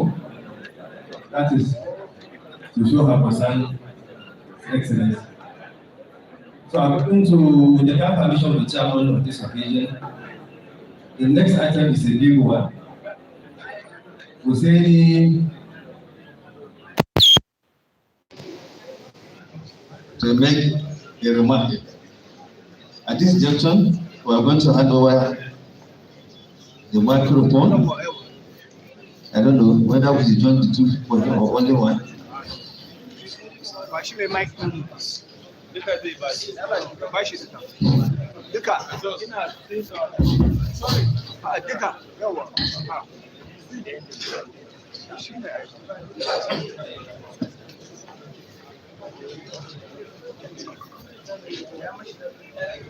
أعوذ بالله من الشيطان الرجيم بسم الله الرحمن الرحيم.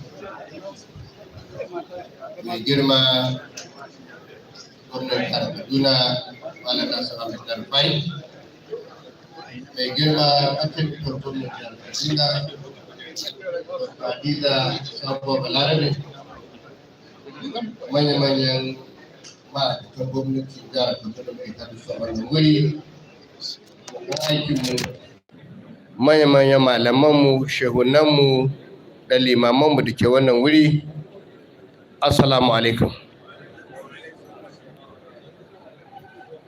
Daga farko zan miƙa godiya ta musamman ga shugabannin Council of Imams and Ulamas na jihar Kaduna da suka tara mu a wannan wuri domin mu yi walima ga shugabanmu, jagoranmu, Malam Nasiru El-Rufa'I.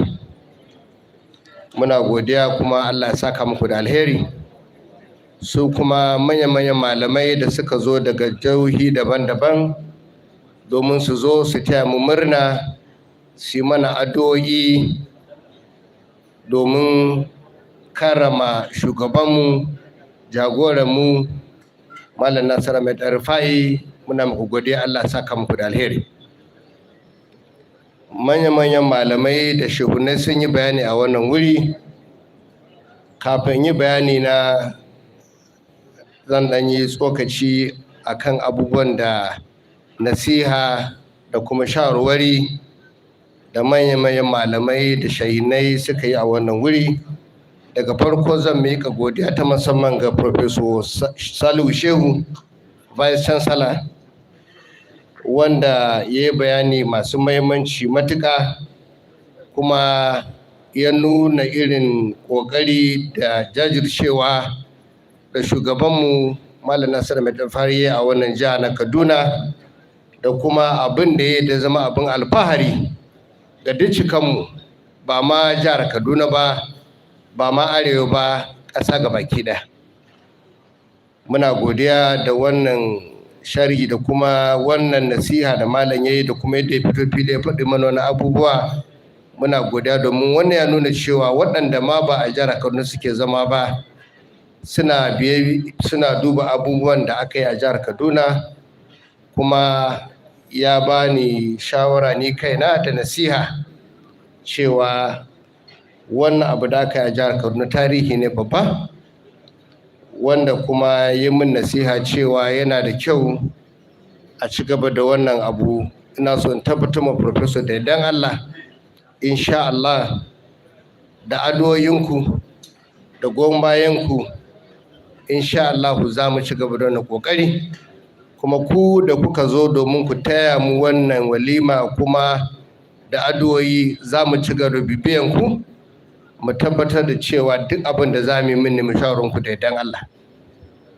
Sannan akwai Professor Ishaq Akintola da shi ma ya yi bayani masu ma'ana kwarai da gaske, kuma a wannan wuri ya ba da misali wanda duk lokacin da aka zo taro, wani lokaci idan na tashi ne bayani akan mai girma gwamna Malam Nasiru El-Rufa'I, waɗansu sukan ta mamaki cewan shin abin da Malam Sani ke faɗi gaskiya ne ko ba gaskiya ba ne. To yau da idan Allah, Prof wanda ba a jihar Kaduna yake ba ya gani da idan shi, kuma ina so in ƙara tabbatar muku saboda akwai mutum biyu ko uku da suka irin wannan magana, zan yi sharhi akan wannan magana gaba ɗayan an sa shi, da kuma shi maganan da shugaba na Interfaith ya magana, shi Professor Tahir, shi Dr. Tahir, Barista Tahir ya bayani inda yake maganan cewa shi Malam Uba attajiri ne. To ina ganin zan ansa a dunkule. To Malam Uba da ke tsara wurin nan da shi Barista Tahir ya ce ni attajiri ne, da kuma shi kanshi Prof da ya magana irin rayuwar Malam Nasiru El-Rufa'I da ya gan shi a hotel, ya ga hulan shi bai gan shi ba, ya ta mamaki. To ina son tabbatar maka cewa wannan shine rayuwar shi, kuma a kullum ina faɗin ma mu da muka tashi ya tsaya mana, ya samu a hanya, ya taimake mu sama da kusan shekara 30 zuwa yau. Kullum ina gama mu da ya ɗaga mu, ya taimake mu cewa babban abin da za mu yi kuskure shine abu guda ɗaya, kuma zan gama malamai da shehinai a wurin nan. domin ni Malam Ubasani ɗalibi ne ga Malam Nasiru El-Rufa'I, kuma ba zan taɓa tunanin cewa wai duk abin da ya zan iya yi ba, amma da addu'anku da haɗin kanku da goyon bayan ku, in Allah ya yarda za mu kwatanta da yardan Allah, kuma za mu dage mu ga abin da za mu yi da yardan Allah.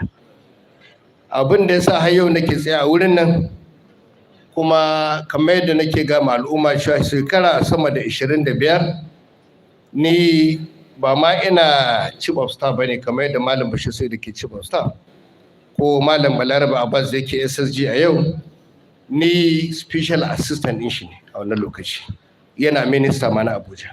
Saboda haka a kullum mai girma gwamnati kan ce Malam Ubasani abokina ne, ni ba abokin shi ba, ni yaron shi ne, kuma yana da karamci ne, da kuma mutum ne wanda yake da sauƙin kai, shi yasa yake ba mu dama muna zama da shi muna muhawara, kuma yana samu akan hanya.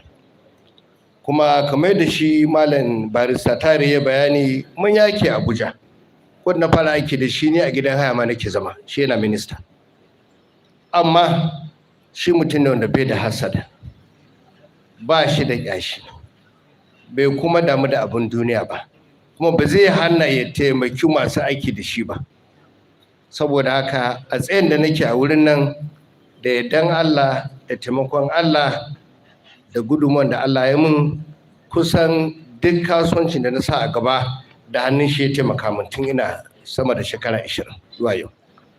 Amma yau din nan da zai bar Kaduna, gobe ya shiga jirgi ya tafi Abuja kamar yadda ya gaya muku, ina so ku sani cewa har yanzu haka gidan shi ɗaya ne tilo a cikin garin Kaduna, wanda ya gina shi sama da kusan shekara 30 yau. A cikin Abuja, gidan da muka siyar mishi lokacin da ni ma ina aiki da Obasanjo, kuma shi aka ba shi haƙƙin ya sayar da gidaje sama da 30,000 duk cikanmu da muke aiki da shi, da ni kaina da Malam Laraba Abbas da ke wannan wuri lokacin yana chief of staff, yawancinmu duk mun sai gidaje a lokacin nan. Amma sai da aka gama sai da gidajen nan tas, gida sama da 30,000 suka kare, shi bai sai gida ko ɗaya ba. Saboda haka a wannan lokaci ne muna gab da zamu bar gwamnati, an je mitin da ake na executive council, President Obasanjo ya tambaye shi, ce to na ga gidan kowa, kai ina naka yake? Ya ce shi ba a ba shi dama ya siya ba, domin gidan da yake ciki yana cikin gidan da aka haramta sayar da shi, gidan da minista na Abuja ke ciki, da gidan da IG of police shugaban 'yan sanda na ƙasa yake ciki, da gidan vice president, duk wannan an ce ka sai da su. Saboda haka shi ma nashi ya faɗa, ya ce tun da shi aka ce kai siya, ya za a iya siya? Shi ne Obasanjo a wannan lokaci ya ce to ka je ka nemi gida ɗaya kai ma ka siya. Shi ne ya samu dama ya sai gidan da ya fi kowanne muni a wannan lokaci, ba zan bai muku ba, dan gidan na yanzu muna faman gyara shi, bai ma gama gyara ba yanzu, saboda an gama sai da masu kyau, da gani har sai su mun sai masu kyau mun bar shi a lokacin nan. Saboda haka duk wani abu ya auku ne yau, ana maganan sama da shekaru da dama, saboda ana maganan 2004 ne zuwa 2005. Ni abin da ya sa na tashi zan muku wannan bayani, domin a sani kamar da mai ganguna ke faɗi kullum cewa ko waɗansu su ta mishi addu'o'i marasa kyau a ta magana, waɗansu ba su san zuciyar shi ba ne. Mutum ne wanda bai taɓa kwana ba da tunanin me zai samu a rayuwar shi, amma yana tunanin me zai ma wani don ya ci gaba da rayuwar wancan mutum. Haka muke tare da shi, duk cikanmu da muke aiki da shi, ko wani ya faɗi gaskiya ko ba faɗi gaskiya ba, duk cikanmu ya taimake mu, kuma ya tsaya mana, kuma shi ba wanda ya taɓa zama da shi ya maganin cewa ni me zan samu, shi ma da Nasiru me zai samu. In ma ka same shi dan da muke sai da gidajen, a lokacin nan akwai abokan aikinmu, a lokacin nan akwai minista wanda na jihar Kaduna ne, Nenadi Usman, tana ministan kuɗi, akwai minista Obi, tana ministan ilimi, sannan da Ngozi lokacin ta kuma minista na foreign affairs. Duk cikansu sun sai gidaje, kamar yadda shi ma bashi ya karba a banki bayan Obasanjo ya ci mishi yaje siya. Bankunan da muka tara kuɗaɗe domin an sai da gidajen gwamnati ana aje kuɗi ne a banki. Bankunan suka biyo shi a guje cewa to tunda ka tara kuɗi a wurinmu biliyoyi na sai da gidaje kadarorin gwamnati, kai ka ce abin nan ga kuɗi na mun kawo maka. Zaniban sun zo, UBA sun zo, kowa ya zo ya kore su, amma da suka matsa mashi ce to kuna so ku taimake ni, suka ce to bashin da Nena da Usman ta ci ku yafe mata, bashin da Obi ta ci ku yafe mata, bashin da Ingo ta ci ku yafe mata. Su kadai suka samu gida kyauta a sanadiyan shi, amma shi ya biya na shi a wannan lokaci. Saboda haka wannan abubuwa ne da ba kowa ya sani ba, sai mu da muka aiki da shi kusan shekara 30.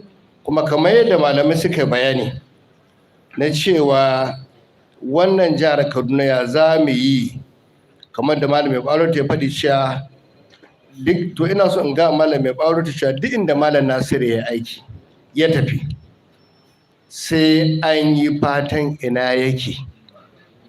Ya yi a Abuja ana cewa ina yake, ba wai din ya yi titina ba ko ya yi wani ba. Mutum ne wanda lokacin da yake aiki da yawa sai su ai mishi aibin shi, amma in ya tafi sai a ga alherin shi. Kullum ina ga mishi irin yadda Allah ya yi shi kenan. Saboda haka ayyukan shi na alheri ko me ni na yi Malam Uba Sani ba za ta manta da ayyukan alherin Malam Nasiru mai El-Rufa'I ba, domin haka Allah ya yi shi. Ina so in tabbatar Malam Mai Baruta. Abu na ƙarshe da zan faɗi a wannan shine akwai magana da shi imam na angon sarki ya bayani, mosque na angon sarki wato Sultan Bello ya yi bayanin cewa yanzu an gina kasuwanni, ya za a yi al'umma su ci kasuwannin nan. To wannan tsare-tsare na gina kasuwannin nan, ko da ke ina Senate da mu da mai girma gwamna aka tsaya duk aka wani abubuwan nan. Kusan duk abin da ake a jihar Kaduna, duk da sha ina Senate, duk wata 2 ko wata 3 sai ya tara mu 'yan majalisa ya mana bayanin me yake a Kaduna, mun dan sa albarkacin bakin mu ma mun faɗi me ya kamata a yi. So da mu aka tsara, kuma dalilin da yasa wannan abu ya kwaka al'umma ba su shiga ba har yanzu nan, saboda duk duniya gaba daya ba wanda ya taɓa tunanin cewa shekara 3 da suka wuce za a samu annoba da za ta zo wanda ake kiranta COVID-19, da ta shafe tattalin arzikin kowane ƙasa na duniya, har Amerika, ba ma Najeriya ba, har Birtaniya. Ya kasance duk wani mai sana'a ƙarami duk faɗin duniya sai da ya kusa asaran dukiyar shi gaba ɗaya da kasuwancin shi, saboda an samu lokaci ne wanda duniya aka rufe ta gaba ɗaya kusan shekara 2, komai bai tafiya. To wannan masifa na COVID-19, wannan annoba ita ta saka tattalin arzikin ƙasan duniya ya durƙushe gaba ɗaya, ba Najeriya ba. Mu ma jihar Kaduna shi yasa tattalin arzikin talakawanmu da manomanmu da matsalan tsaro ya zo ya addabe mu gaba ɗaya. Kuma matsalan tsaro din nan kullum ina faɗi, ko satin da ya wuce na faɗi a tafiran da na a talabishin cewa mu jihar Kaduna mai ma Allah godiya, domin matsalolin da ke gabanmu da shine matsala ne na yaƙi na addini da ƙabilanci da ake kashe al'umma. Yau da yardan Allah da adalci mai girma gwamna da jajircewan shi mun ji wannan ya lafa, kuma an ji shiru. Amma maganan 'yan ta'adda su je suna kashe mutane, suna ɗaukar mutane, matsala ne wanda ya addabi jihar ƙasar nan gaba ɗaya. Ni a matsayina na sanata da nake majalisar dattawa, cikin ƙudurin da na yi shine a kawo 'yan sandan jiha, saboda abu guda ɗaya ko biyu. Domin a matsayinka na gwamna, ba wani gwamna a Najeriya da yake da daman da zai ce wane ne zai zama commissioner of police ɗin shi, ko waye GOC, ko waye shugaban sojojin sama. A yau mu a jihar Kaduna a shekara 8 an canja mana kwamishinoni na 'yan sanda sau 10. A 10 nan ba ranar da aka ɗaukan waya aka buga mai girma gwamna cewa za a canja shugaban 'yan sanda, sai dai mu waye gari mu ji an kawo sabo. Me ya kawo haka? Kundin tsarin mulkin ƙasar Najeriya bai ba da gwamnoni hurumi ba sai wani abu akan harkan tsaro, sai dai gwamnatin tarayya. shi yasa muka na kawo ƙuduri domin a 'yan sandan jiha wanda su ne za su tsaya tsayin daka a ga me za a kare rayukan al'umma. Amma a yau a wannan faɗin ƙasa babu wata jiha da suke da wurin da aka kawo rundunan sojoji na ƙasa da na sama har wuri biyu irin jihar Kaduna. Akwai na sojoji a Kafancan, akwai na Air Force a Birnin Gwari. Babu jihar da aka yi haka. Kuma kuɗin da muke kashewa mu taimake su mai girma gwamna yi, amma maganan tsaro wani abu ne wanda ko shi shugaban ƙasa da aka zaɓe shi yanzu nan sai mun zo na mu roƙe shi an gyara wannan tsari, domin tsarin nan shine kowane ƙasa da ci gaba a duniya ake yi. Amma kana zo na kana gwamna ka kira GOC ba zai ma sama koya ba, ka kira shugaban Air Force da ke Kaduna nan ka ce zo ko kallon ka ba zai yi ba, sai ya ga dama. Saboda haka wannan shine kundin tsarin mulki na ƙasar nan, wanda wasu 'yan siyasa za su zo gaban ku su ce a'a ku zaɓe mu za mu tattauna da 'yan ta'adda, ko ku zaɓe mu za mu fitattake 'yan ta'adda. Ba ka donon hurumi a gwamna, shugaban ƙasa kaɗai yake donon hurumi. Kuma mai girma gwamna ya ta kukan cewa a sawo sojojin sama su ta bama-bamai a kore 'yan ta'adda na, amma har yanzu ba ma saurare shi ba, ba a ma ji maganan da yake yi ba. Saboda menene? Saboda iyakan shi magana amma aiwatarwa ba na shi bane. Saboda haka ina so ne in ƙara mana bayanin cewa wannan ci gaba da aka samu a jihar Kaduna wani abu ne wanda a tarihin ƙasar nan ba za manta da shi. Waɗansu sun zo ma sun ce mai girma gwamna ya ta ayyuka a cikin Kaduna. To na ayyukan da ya yi ya kawo mana arziki na sama da biliyan 400 wanda ba za mu ga amfanin shi ba yanzu. Sai nan da shekara 3 shekara 4 masu zuwa za mu ga 'ya'yanmu da jikokinmu sun amfana da yawancinmu, saboda ya kawo ci gaba, ya kawo manya-manyan kamfanoni sun buɗe manya-manyan harkan sana'a a jihar Kaduna. A ƙarshe abin da zan faɗi a nan shine duk cikanmu da muke wannan wuri, akwai wanda Malam Nuruddin ya yi magana mai kyau a wurin nan, shi barista Nuruddin da barista Suleiman Ijoku su yi magana a kan abu guda ɗaya, cewa suna roƙon Allah subhanahu wa ta'ala ya saka gwamnatin Asuwaju Bola Ahmed Tinubu su sa Malam Nasiru El-Rufa'I ya zama yana da cikin jagororin gwamnati. Ina son tabbatar muku a da'an da za ku ƙara yi barista Ijoku da kuma duka malamanmu da ke wannan wuri, kamar yadda na faɗi, mana su so a samu ci gaba a ƙasar nan sun fi yawa. Masu a ci gaba irin kuɗin ba su da yawa, sai mun bi su da addu'a, mun roƙi Allah ya kawar da su, mun roƙi Allah ya yi maganin su, domin su ne suka taru suke so su ga cewa shi Malam Nasiru Ahmed El-Rufa'I din bai kai wurin ba, domin ba su so a yi gaskiya. Suna so kullum a zo na gwamnati ana sata, ana tara dukiya, ba a samun ci gaba. Shi kuma Asuwaju Bola Ahmed Tinubu kamar yadda kuka sani, ni na aiki da shi sama da shekara 30 tun muna fafutukan neman demokuraɗiyya a Najeriya. Tare muka da shi shekara 30 da wani abu kenan yau. Amma na sani duk da mutumin kirki ne, ita mulki in ba ya saba sai ka samu marasu kirki kusa da kai, wanda ba za su so irin mutum irin Malam Nasiru Ahmed El-Rufa'I bai zo kusa da shi don ba su kulla gaskiya ba, kuma ba su so kasan ta ci gaba, ba su so talaka ya ci gaba. Saboda ka ni shawara zan bar a nan shine duk cikanmu mun san zuwan shi wannan wuri alheri ne ga Najeriya ya zama SGF, kuma alheri ne ga Kaduna. Amma ina roƙon addu'a, mu je mu tsaya mai addu'a sosai, don wayannan makiyan a tsaye suke. A ƙarshe na mana fata alheri, Allah mai da ku gida lafiya. Assalamu alaikum wa rahmatullahi.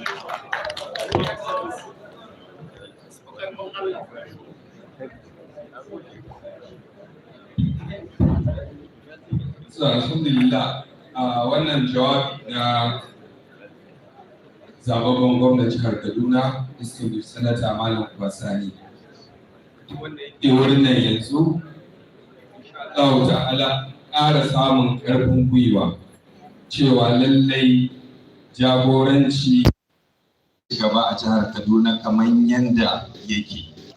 Waɗannan jawabai ne masu ƙarfafa gwiwa, kuma muna yi maka fatan alkhairi. Addu'an nan kuma da ka ce a yi a kanta ake insha Allah ta'ala. Hasbunallahu sayyitina Allah min fadli inna ila Allah ragibun. Da ikon Allah zai taimake mu, zai yi mana abin da muke fatan mu samu domin ci gaban wannan jiha tamu da kuma ainihin ƙasar mu baki daya. Mai girma zababban gwamnati Kaduna, muna godiya da wannan jawabi. Allah ya saka da alkhairi. Allah ya sa a fara da bismillah a kare da alhamdulillah. Mun gode. A wannan gaba yanzu insha Allah ta'ala majalisar limamai da malamai ta jihar Kaduna za ta gabatar da kyauta ta musamman ga mai girma gwamnan jihar Kaduna Malam Nasiru El-Rufa'I a madadin dukkan limamai da malamai wanda suke cikin wannan majalisa. Don haka na amfani da wannan dama in gayyaci mataimakin shugaban majalisar malamai da limamai ta jihar Kaduna, mataimaki na ɗaya, babban limamin masallacin Locust Dr. Muhammad Aliyu da ya fito nan gaba. Kuma zan yi amfani da daman in sake gayyatar mataimakin majalisar limamai da malamai ta jihar Kaduna, a mataimaki na biyu, babban limamin masarautar jama'a Sheikh Muhammad Kabir Qasim Mami. Sannan ina amfani da daman gayyaci mai girma zababben gwamnan jihar Kaduna Malam Sani. Permit me, sir, to have the honor and privilege to invite our brother Professor Ishaq Akintola to please join them for the presentation. We appreciate you, sir. Thank you for your patience.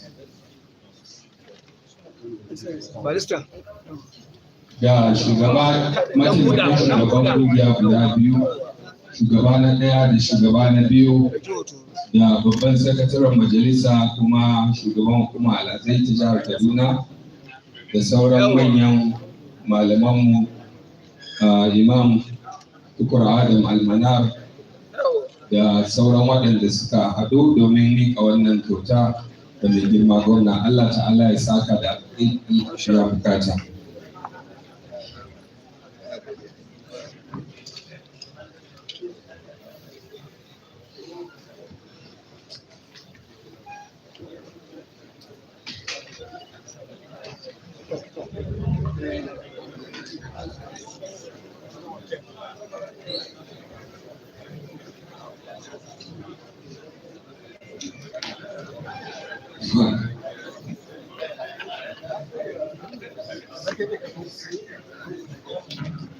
So, alhamdulillah.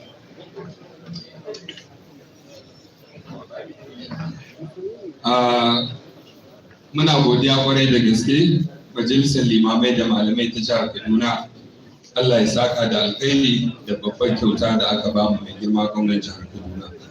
A wannan gaba zan gayyaci wanda muke wannan zama saboda shi, kuma dukkan abin da za a faɗa na alkhairinsa wanda muka ji da wanda ba mu ji ba don an ambata mana a wannan wuri, kuma mu shahidai ne cewa lallai ya ba ma wannan shugabanci da Allah ya bashi hakkinsa, ya yi abin da zai iya yi a cikin waɗannan shekaru 8. Kuma wanda suke cikin jihar Kaduna da wanda suke wajen jihar Kaduna sun zama shaidu akan abin da mai girma gwamna ya yi. Muna fatan wannan shida ta zama wani certificate na musamman na sake samun wata dama don ci gaba da amfanar da al'umma, kuma muna yi maka fatan alkhairi. Ina amfani da daman gayyaci mai girma gwamnan jihar Kaduna Malam Nasiru El-Rufa'I don yin jawabinsa. Kaban mai wannan.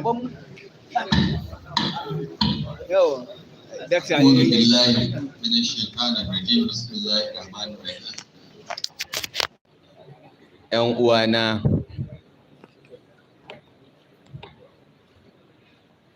zaɓaɓɓen gwamnan jihar Kaduna da zaɓaɓɓiyar mataimakiyar gwamnan jihar Kaduna, shugabannin addinin musulunci da ke nan gaba ɗaya, manyan baƙinmu daga Lagos, daga Imo, Borno da sauran jihohin Najeriya. Assalamu alaikum wa rahmatullahi wa barakatuh. To zan yi magana da Hausa sannan in yi kaɗan da Turanci domin akwai wanda ba sa jin Hausa. To na farko ina son in miƙa godiya ga Allah subhanahu wa ta'ala da ya kawo mu wannan rana da wannan dare na ƙarshe, wanda insha Allah gobe wurin ƙarfe 10 za mu rantsar da abokina distinguished senator Obasani ya zama gwamna jihar Kaduna na 21 insha Allah. Ina yi masa murna, ina matuƙar farin ciki da Allah ya ba shi wannan shugabanci, kuma ina tausayin shi don abin da ke gabansa. Ina roƙon shugabanni da ke nan, limamai, malamai da shehunnai, a taimake shi da addu'a. Allah ya wuce masa gaba, Allah ya taimake shi, ya yi shugabanci na nagarta wanda zai sa ma ba za a riƙa tuna Nasiru El-Rufa'I ba. Na biyu, ina miƙa godiya na ga majalisar limamai da ulama da sauran manyan malamai da suka zo daga jihohi daban-daban a ƙasar nan domin wannan walima na yi min barka da gama aiki lafiya. Allah ya saka muku da alheri. Ƙauna da soyayya da addu'o'i da aka yi mana shekarun nan, wanda shi ya sa a ganina yau aka ce gashi mun gama wannan shugabanci lafiya. Babu abin da za mu ce sai ƙara muku godiya. Allah ya saka da alheri, Allah kuma ya bar zumunci. Kuma yana roƙo yadda aka taimaka mana da addu'a da shawarwari da gargaɗi wayannan shekaru, muna bara a yi ma Gabna Obasani irin wannan zumunci daga yau har ya gama nashi shugabancin.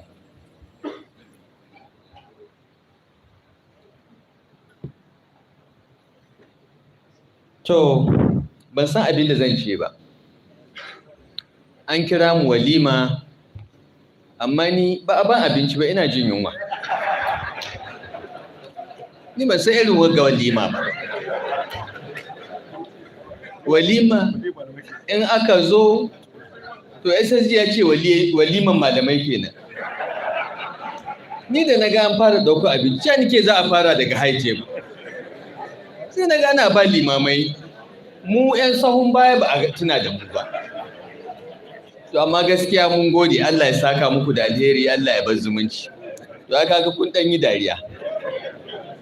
To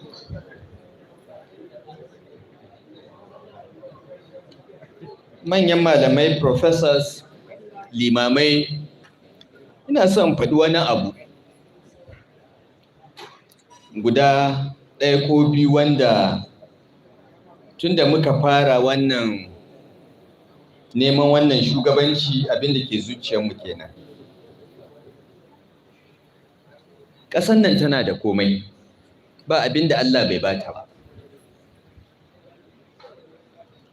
Inda muka gaza shine samun shugabanni da za su kamanta gaskiya yadda shugabanninmu sahabban Annabi Muhammad sallallahu alaihi wasallam suka kamanta. Ƙasar nan ta rabu, a da can siyasanmu ba a maganan addini. Za a samu shugaban ƙasa musulmi, mataimakin shi musulmi, ba wanda ma ke tunanin wani abu. Za a samu shugaban ƙasa ba musulmi ba, mataimakin shi ba musulmi ba, ba wanda ke magana. Lokacin Gawan an yi haka, lokacin Buhari an yi musulmi da musulmi. Moshood Abiola da Baba Gana Kingibe sun ci zaɓe, ba wanda ya kawo addini a lokacin. To amma an raba ƙasa yanzu. A nan jihar yadda kowa ya ɗauka, in kai ka samu tiket na takarar gwamna kai musulmi ne, dole ne ka ɗauki wanda ba musulmi ba.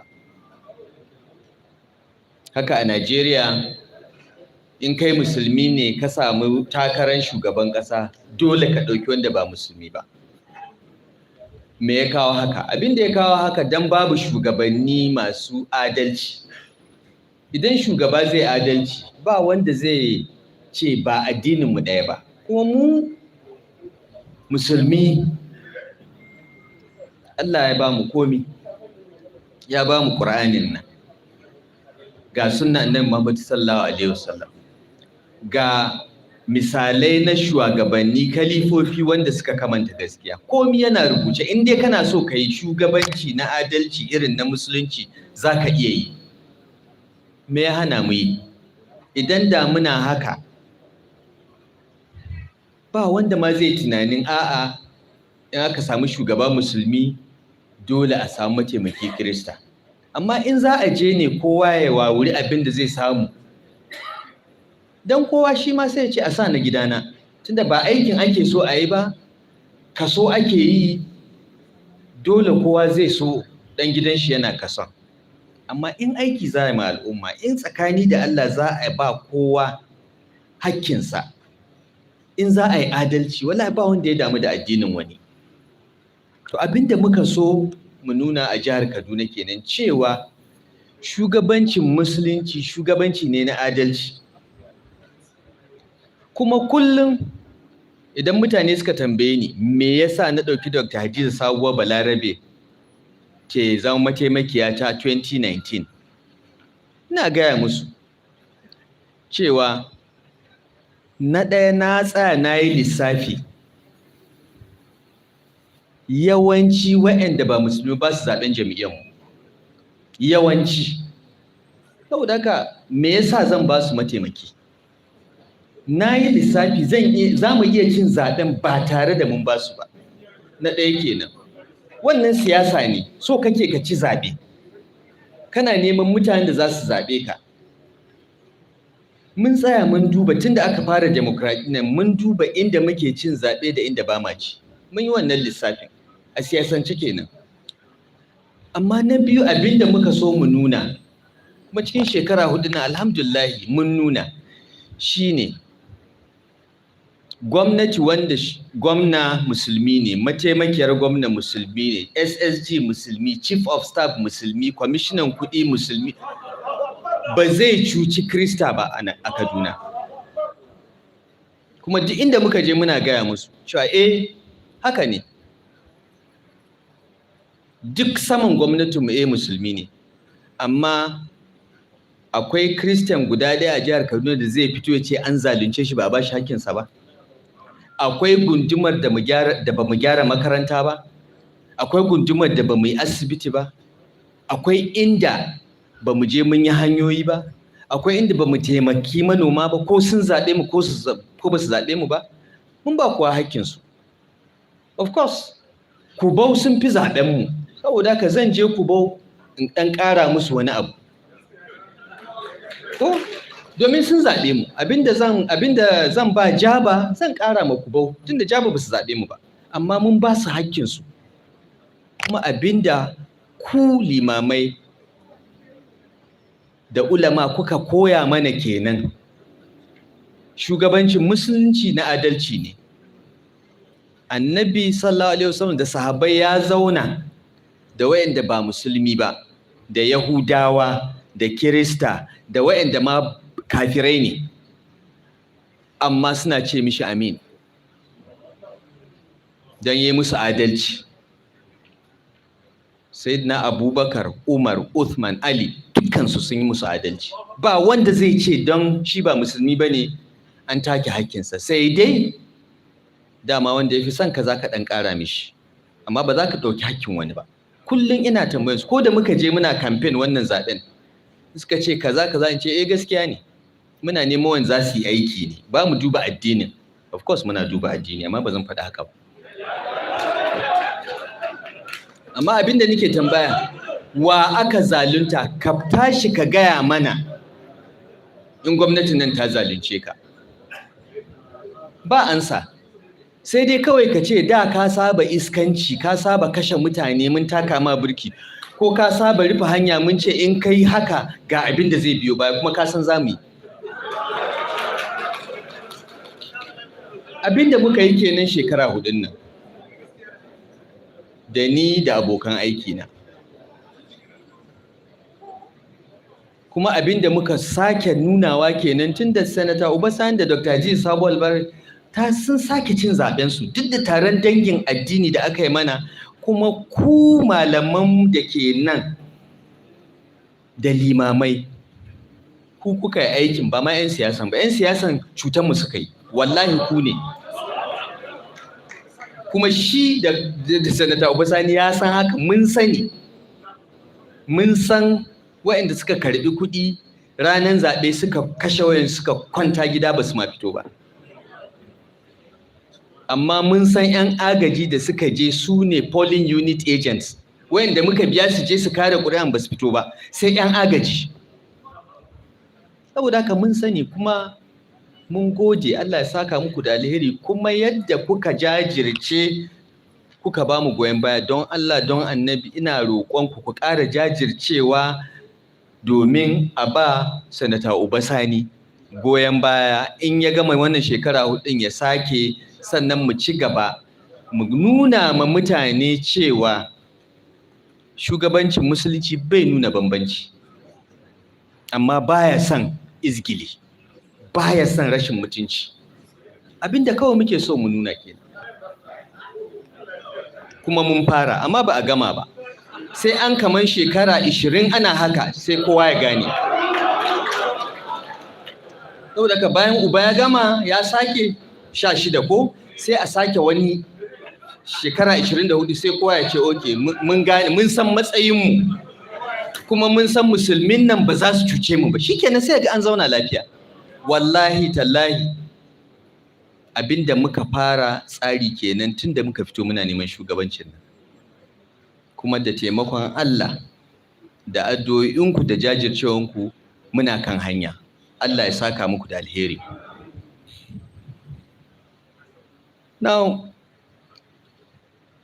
an yi maganganu da yawa kan gwamnatin tarayya. Gaskiya ne abinda Professor Akintola ya faɗa, mu muka shawara, mu gwamnonin Arewa APC, muka ce mulki ya koma kudu, domin alƙawarin da aka yi kenan. Alƙawarin baki ne, amma alƙawari ko na baki ko na rubuce Allah ya sani. Da muka ga wasu suna kulle-kulle cewa mulki ya tsaya Arewa, muka ce ba mu yadda ba. Mu ba haka muke ba.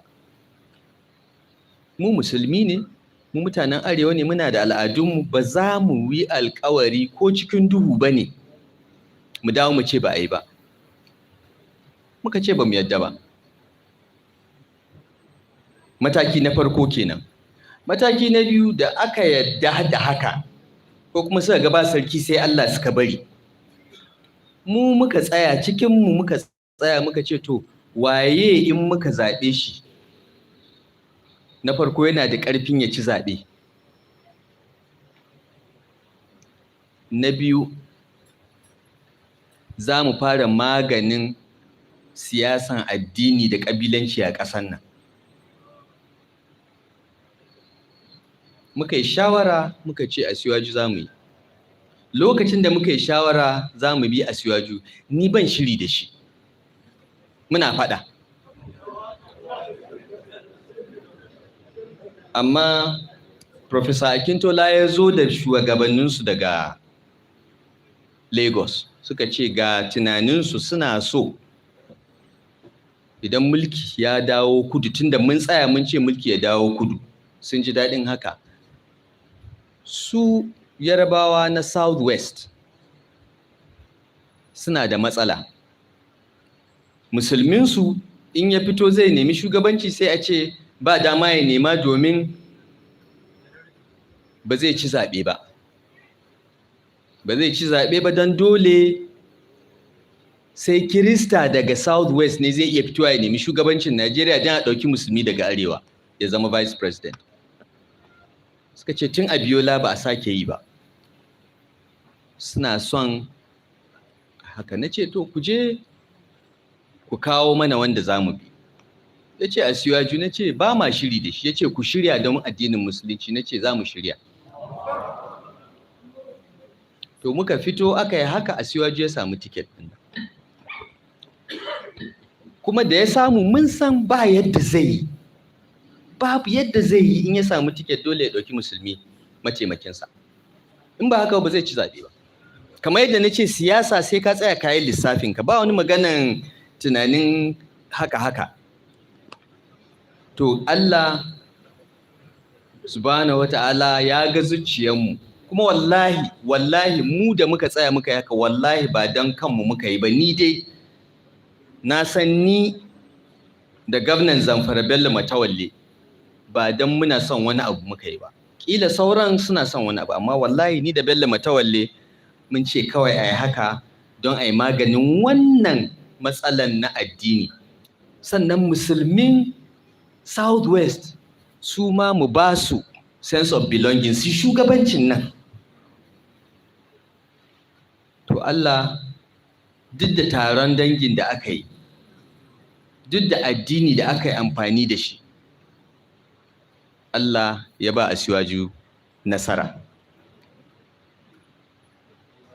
Abinda muka samu muka yi a Kaduna yanzu an yi shi a ƙasa gaba ɗaya. Babu wani makaryaci da zai zo ya ce zai fito ya ce shi zai yi siyasa na Kiristanci ya ci zaɓe. Peter Obi ya yi ga inda yake. An yi maganin wannan, dole suka yi shiru. Tun da Asiwaju ya ci zaɓe kan tsit. To da haka ne za a samu zaman lafiya a ƙasar nan. To shi ma ka gani aka sake aka ƙara sai komi sai ya. Wallahi abinda muka yi kenan. Kuma ni da wasu daga cikinmu mu a ganinmu mun gama aikin. Asiwaju ya ci zaɓe, mun gama aiki. Roƙon da muke muku shine a yi masa addu'a. Ya samu mutane na kirki ya aiki da su. Duk maganganun da ake mukami wannan ko wannan a bani wannan ko wannan, addu'a na ɗaya ne.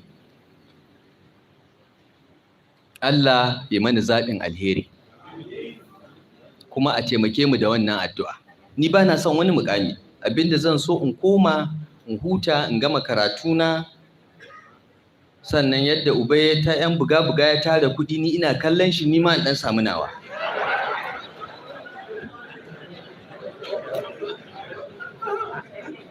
Ko ba haka ba? To amma Allah ya zaɓin alheri. Idan Asiwaju ya neme ni ya ce mu yi aiki tare, kuma na ga cewa aikin zai taimake shi, zai taimaki ƙasa, ba zan ƙi ba. Amma ni ban iya neman aiki ba. Tun da na gama NYC na nemi aiki sau ɗaya a rayuwa na, ban taɓa neman aiki ba. Sai dai aikin ya neme ni. Saboda haka Allah ya mana zaɓin alheri. Na gode da aka yi min wannan walima. Ina fata in Allah ya ba mu rai da lafiya, shekara 8 masu zuwa za mu zo nan, shi ma distinguished senator Obasani shi ma a masa nashi waliman na ƙarewa lafiya. Muna roƙon Allah subhanahu wata'ala ya haɗa kan musulmin Najeriya, ya ɗora mu bisa kan wayanda suke ƙiyayya da mu. ya kuma kawo mana ci gaba da haɗin kai a ƙasar nan gaba ɗaya. Assalamu alaikum wa rahmatullahi wa barakatuh. I will now summarize briefly in English, Prof, so that you are not totally lost. I gossiped about you, by the way. I'm sure you had your name mentioned. First, I thanked Almighty Allah for bringing us to this day. 8 years of being in the leadership of this state. And I thanked the Council of Ulama and everyone here for honoring me by being here on this auspicious day. This council has been supportive of our aspirations right from 2014. And throughout the years, they have advised, they have counseled, they have warned us when we appear to be going the wrong direction. But most importantly, supported us consistently with prayers. So if we have been successful, I think a large percentage of the credit for the success also goes to our ulama in Kaduna State. And I'm very grateful to them eternally for what they have done. I want to thank all of you that came from far and wide, from Lagos, from Borno, from Imo, from the South, all to be here. And all the very kind words that you've used to describe my person or my conduct in public office. But, Your Excellencies, what motivated us in going into politics in the first place is our concern that this country is blessed. It has everything. So why are we where we are? Why has this country moved from a time when nobody cared whether the president and the vice president are both Christians or both Muslims? Because we've had Gawan for 9 years was president. His vice president, Akinwalewe, was a Christian. Nobody cared. Buhari and Idiagbon were both Muslims and Northerners. Nobody cared. Moshood Abiola of blessed memory and Baba Gana Kingibe won elections, and religion was not an issue at the time. So what happened to us? What happened to us is that the quality of leadership in Nigeria has kept deteriorating to the point that people have concluded, well, if it is not about quality of leadership, if it is about sharing, my own must be at the table to share. Whether he's good or bad, it doesn't matter. I want my share. This is the main problem. This has defined our politics for more than 30 years. And in this state,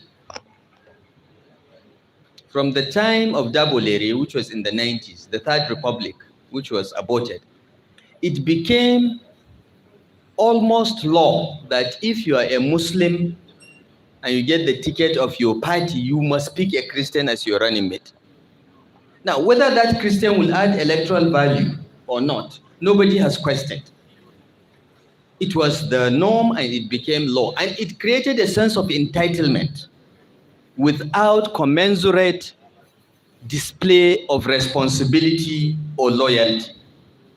So when I had a chance to pick a running mate in 2019, I did my mathematics and I decided that I would pick a Muslim to make the point that in Kaduna State, you can win elections without necessarily picking a Christian as your running mate. We were threatened. Nothing was, everyone said, we are going to lose, blah, blah, blah. We won. We won by an overwhelming margin. So That demystified that myth. And those that were claiming that they are 50% of the population of Kaduna State now had to go back and do their census again. And that began to put in place a social compact in which everyone knows what he's entitled to by numbers and by quality of contribution. But Your Excellencies, we wanted to make a point that Islamic leadership is fair leadership. It's leadership of fairness, justice, and equity. Because our Prophet, Sallallahu Alaihi Wasallam, ruled over Muslims, Christians, Jews, and even pagans. And no one complained of being treated unfairly. Islamic leadership is the perfect leadership if practiced using the Quran, the Sunnah, and the practices of the four rightly guided caliphs. And I challenge every Christian in Kaduna State in the last 4 years to tell us if we have been unfair to him or her or their community. In every ward, in every part of Kaduna State, we built schools, we built primary health centers, we built roads, we supported agriculture and commerce.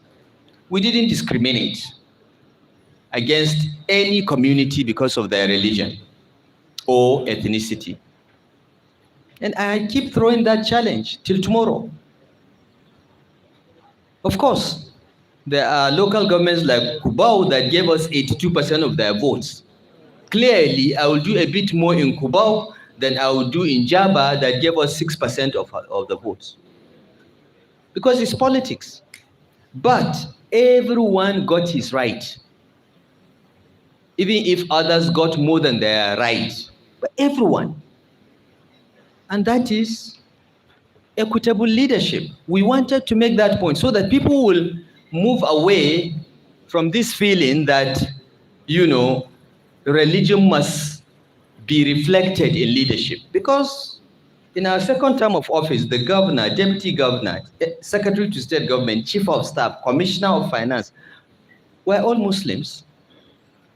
But it didn't stop us from investing everywhere in Kaduna State. People talk about the roads in Kaduna. Go to Kafanchan and see. We've done similar work in Kafanchan, even though Kafanchan is much smaller, of course. Kafanchan is not Kaduna. Kafanchan is less than 1/3 the size of Kaduna. We went to Zaria. We've done the same thing. It's only Kaduna where everyone comes that people talk about. The only thing that some will complain about in Kaduna State is that they are used to behaving badly. They are used to blocking roads and killing people. They are used to going into court and attacking people, doing all kinds of things. I'm here referring to either the Goningora people or the El-Zakzaki people who think that there is no law in Kaduna State. We dealt with them. Because first there is God, then below there is government. And if you try it, you should know that you won't try it again. That is the only way to govern. But we've allowed people to think that they can get away with anything. And we just told them, you can't do this. These are the people that will now run back, hide behind religion, and say that, they are being victimized. But you broke the law. You are behaving badly. You are infringing on the rights of others. You have no right to do that. We'll deal with you. Whatever you say, we don't care. We'll deal with you. For the past 2 days, I've been receiving phone calls and text messages from El-Zakzaki's people, abusing me, abusing my mother, cursing me. I don't care. We will finish the job. Even this night, they are demolishing. And what I'm not able to finish, he will complete by the grace of God. So, Your Excellencies, we are proud of our religion. We are proud of the blessings of God for being Muslims. And we want the whole world to see our example that we can be fair. We do things by following rules of natural justice. That's all we've tried to do. Now, having done that in Kaduna, we had an opportunity to scale it up to the national level. When you came to me with ulamas from the Southwest, I made the case that we should work together. You want the Southwest to work together with the North to produce the next president. I told you, yes, there is no problem, but Asiwaji and I don't get along. And you said to me, reconcile in the name of God and for the progress of Islam. And I told you we will reconcile. We don't get along is personal. But Islam is bigger than all of us. Islam is us with whatever we need to do to promote the religion of God. We must make sacrifices. And by the grace of God, we did it in steps. We first said power must go to the South. When that happened, we now sat and said, okay, in the South, who do we back? And how do we ensure that in the Southwest, everyone has a sense of belonging? Because we cannot have a political system where Muslims in Southwest are excluded from running for office, because that has become the norm as well. And, I'm very, very happy that we decided on Asiwaju, and in spite of all efforts to weaponize religion to fight that ticket, it still won. We won. No one again, no more forever will we hear Khan issuing statements threatening everybody in politics that you must do this or do that, because they have played their card and they have lost completely. So we'll have some peace and quiet, because apart from you, sir, apart from Murik, nobody in Islam even responds to Khan. They issue provocative statements, very divisive. They have inserted themselves into politics in an open and shameless way, which is not the culture of Islam. But silence is not weakness. Silence is not lack of ability or capacity. But this election has brought some silence on that angle. And by the grace of God, now we can begin to build a united country where religious threats will go out of the window. This is what we hope Asiwaju's tenure will bring. And our hope also is that this presidency will bring such rapid progress in Nigeria that people will realize that that kind of leadership is what Nigeria has lacked. That's why we have not had progress. So as far as I'm concerned, sir, we have done our job. We didn't do it for anything. I can speak for myself. Wallah, I expected nothing. And I told Asiwaju from the first time we met, we will support you. I don't want anything. The same with the governor of Zamfara State. He said, no. But those that are saying I should do this or be in this position or that position, I thank them, I appreciate them. I prefer to rest. But man proposes and God disposes. And whatever we can do to contribute to making Nigeria better, we'll make the sacrifice to do it.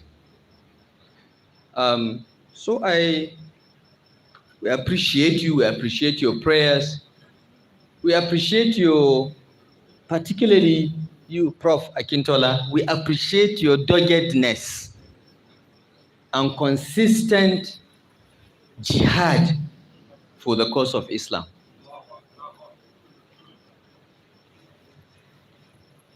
So that is what I said in brief in Hausa, and I want to thank everyone for coming to this Walima, though I was not giving any food, and I noticed that you are not giving any food too.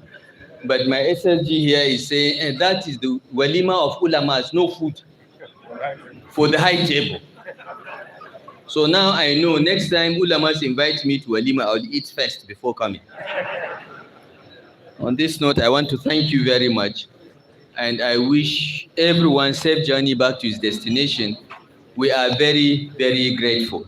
Please continue to pray for us, continue to pray for Senator Obasani and Dr. Ajiz Sabo Balarabe, because they have very, very difficult challenges ahead. Because these constituencies that we have managed will try him, because they think he's weak, and they will get the shock of their lives, because I know my friend. Thank you, and God bless you.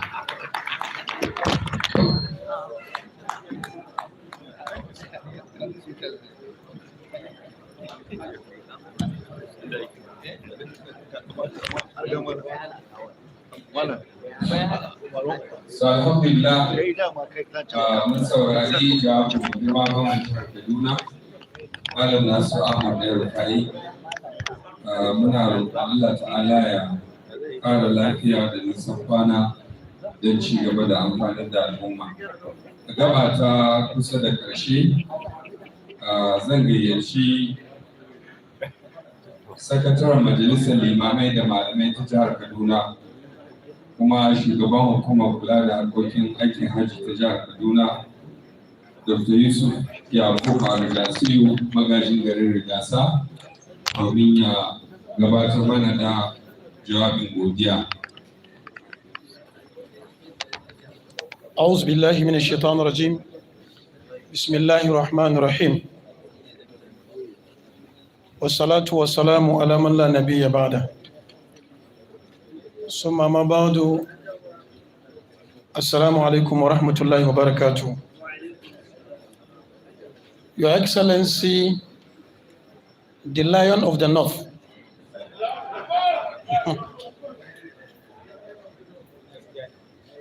Malam Nasiru El-Rufa'I,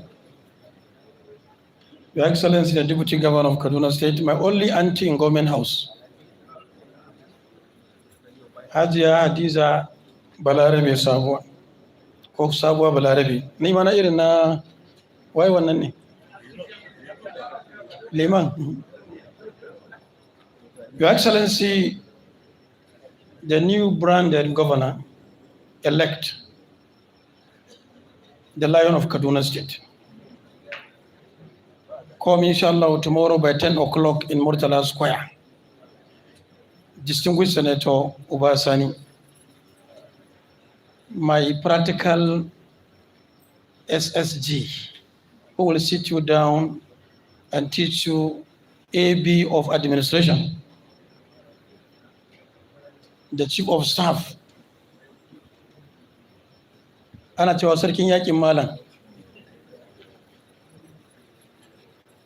I can see other distinguished members, my ulama, all other distinguished members here present, the chairman of the occasion, Malam Shehu Muhammad Makarfi, my leader from Kano, from Lagos, from Sokoto, from Maiduguri, all other distinguished guests, Assalamu alaikum wa rahmatullahi wa barakatuh. Yanzu zan koma Hausa. Why you don't speak English now? Now let me thank all of us, and particularly the organizing committee from the Council of Imam Ulama. Your Excellency, I asked before now if there is any state that organized such a Walima for the outgoing governor. And I realized there is none. Only in Kaduna State that the Council of Imam and Ulama feel that their governor deserved to be honored. And they organized this Walima without a penny from the government house. Nobody from government house gave us 10 kobo to organize this Walima. We did that because we are happy. We appreciate what our governor has done for us for the 8 years in Kaduna State. We pray Allah subhanahu wa ta'ala should reward you abundantly. May Allah bless you more and bless your family more and make you reap the fruit of what you have yielded in Kaduna State wherever you find yourself. We also want the incoming governor to learn. One of our principles in Council of Imam Ulama is that we don't appreciate you when you are in governor. We challenge you, we engage you, we will sometimes fight with you to ensure that you do the right thing. Malam Nasiru El-Rufa'I will testify with this. Allah jikan babantini, Sheikh babantini Allah jikansa. He will write, he will speak, he will talk just because he wants the right to be done. But sometimes, if you are outside government, you may not understand certain reasons why certain principles are taken until you are inside. And that is why I want to appreciate Malam Nasiru El-Rufa'I. Wallahi lazim, before 5 years ago, I used to take him as somebody who doesn't want to listen to people, who doesn't want to appreciate people, who doesn't take any advice. But we had a committee under Malam Ibrahim Kasombachi that we used to sit with him. We were about 5 or 6. May Allah forgive Professor or Dr. Isa Kasim. He was the chairman of our meeting every day. When you are discussing with Malam, and he realizes that you bring superior point, superior argument, Malam will drop whatever he thinks he believes in and accept your own. This is one thing that I appreciate in him. There are a lot of things that we discuss with him. He never minds where we come from, whether we are from the big city in Nigeria, because if you come from Regasa, there's no other city in the world than Regasa. Malam made it possible that way. So we will talk to him and he will listen. And today, we are proud of him. Wherever he find himself, we'll be proud to say we are from Kaduna. We are happy. We have a governor who has engaged the Kaduna people and make us be what we are today. Malam, Allah saka da alkhairi. The only place I have, or we have, divergence view with you. You remember when we were talking about Aswaju, the council told you vividly and publicly that you are not representing yourself. You are representing a group of people that you have to keep your own interest and listen to the interest of the people. If President-elect Mr. Alhaji Bola Tinubu invited you, Malam is going to be a disservice to the Ummah if you refuse to accept to go close to him to assist Nigeria. We appeal to you that when Malam Bola Tinubu invites you, for Allah's sake, kindly go close to him and assist us to achieve the agenda for the Muslim agenda in Nigeria. Finally, let me appreciate all our invitees. Professor Akintola from Lagos, we appreciate you. May Allah reward abundantly. Professor Salisu Shehu from Kano, Bauchi, we appreciate you. May Allah reward abundantly. Professor Nuruddin Osunige, whom the Sultan of Sokoto will describe as a dictionary. When he speaks, you have to look for a dictionary and get some grammar there and understand what he's saying. From Benin, we appreciate you. You're welcome. Barrister Suleiman Yusuf Njoku from and your people from Imo State, Enugu, that are here. May Allah reward you abundantly. There are a lot of people from Kano, Sheikh Abdul Gafar, akarmakallawan da kake wace magana kace da sunan Baba Kabara, sai muka ce tofa mun za mu daina ce Malam Nasiru yanzu mu fara cewa Allah ya saka da alkhairi, muna godiya, Allah ya ba ku ladan kuma da insha Allah. Da wannan muke cewa mun gode malaman mu, Allah ya saka muku da alkhairi. Wannan dan uwa namu Malam Obasani, kamar da gwamna ya roka, yana bukatar addu'ar ku da taimakon ku da shawarwarin ku. Kada a gajiya, kuma shawarwari dole a yi shi tsari yadda ya kamata a yi, ba dole sai an ba da shawarar mambari ba. Muna da tsari insha Allah, za mu ringa ganawa da shi, ana ba shi wannan shawara da izinin Allah subhanahu wataala. Muna roƙon malam duk inda ya kasance Allah ya kai shi lafiya. Malam a dawo Kaduna a dan kalle mu, sannan a koma, kada a koma Abuja a yi dum a boye, ba za mu yadda ba, za mu yi zanga-zanga. Allah ya sauke, Allah ya taimaka. Fa subhanaka Allahumma wa bihamdik, nashhadu an la ilaha illa anta, nastaghfiruka wa natubu ilaik. Assalamu alaikum wa rahmatullahi wa barakatuh.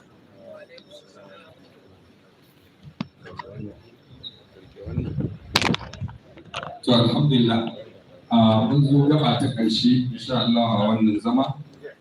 Kafin in kira wanda zai rufe wannan zama da addu'a, akwai sanarwa guda biyu haka. Na farko, muna roƙon arziki da 'yan uwanmu yadda ake zaunen nan, idan aka yi addu'a akwai mai girma mataimakiyar gwamnan jihar Kaduna a can baya, so muna roƙon alfarma bari sun taso sun wuce sai mu tashi da baki da insha Allah. Mun gode, Allah ya saka da alheri. Sanarwa ta biyu, waɗanda duk suka zo daga wajen Kaduna, baki, limamanmu da malamanmu, akwai tanadi da aka yi na masauki wurin kwana. So in an tashi za a yi liyazin da Malam Ibrahim Giwa, SA na Executive Secretary Kaduna State Pilgrims Welfare Agency. Allah ta'ala ya saka da alheri.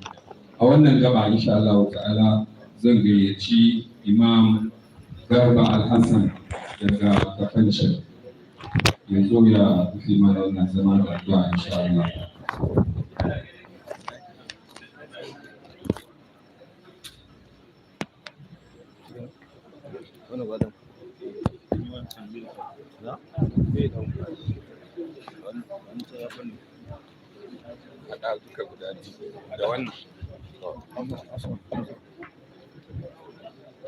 صلوا على النبي الكريم.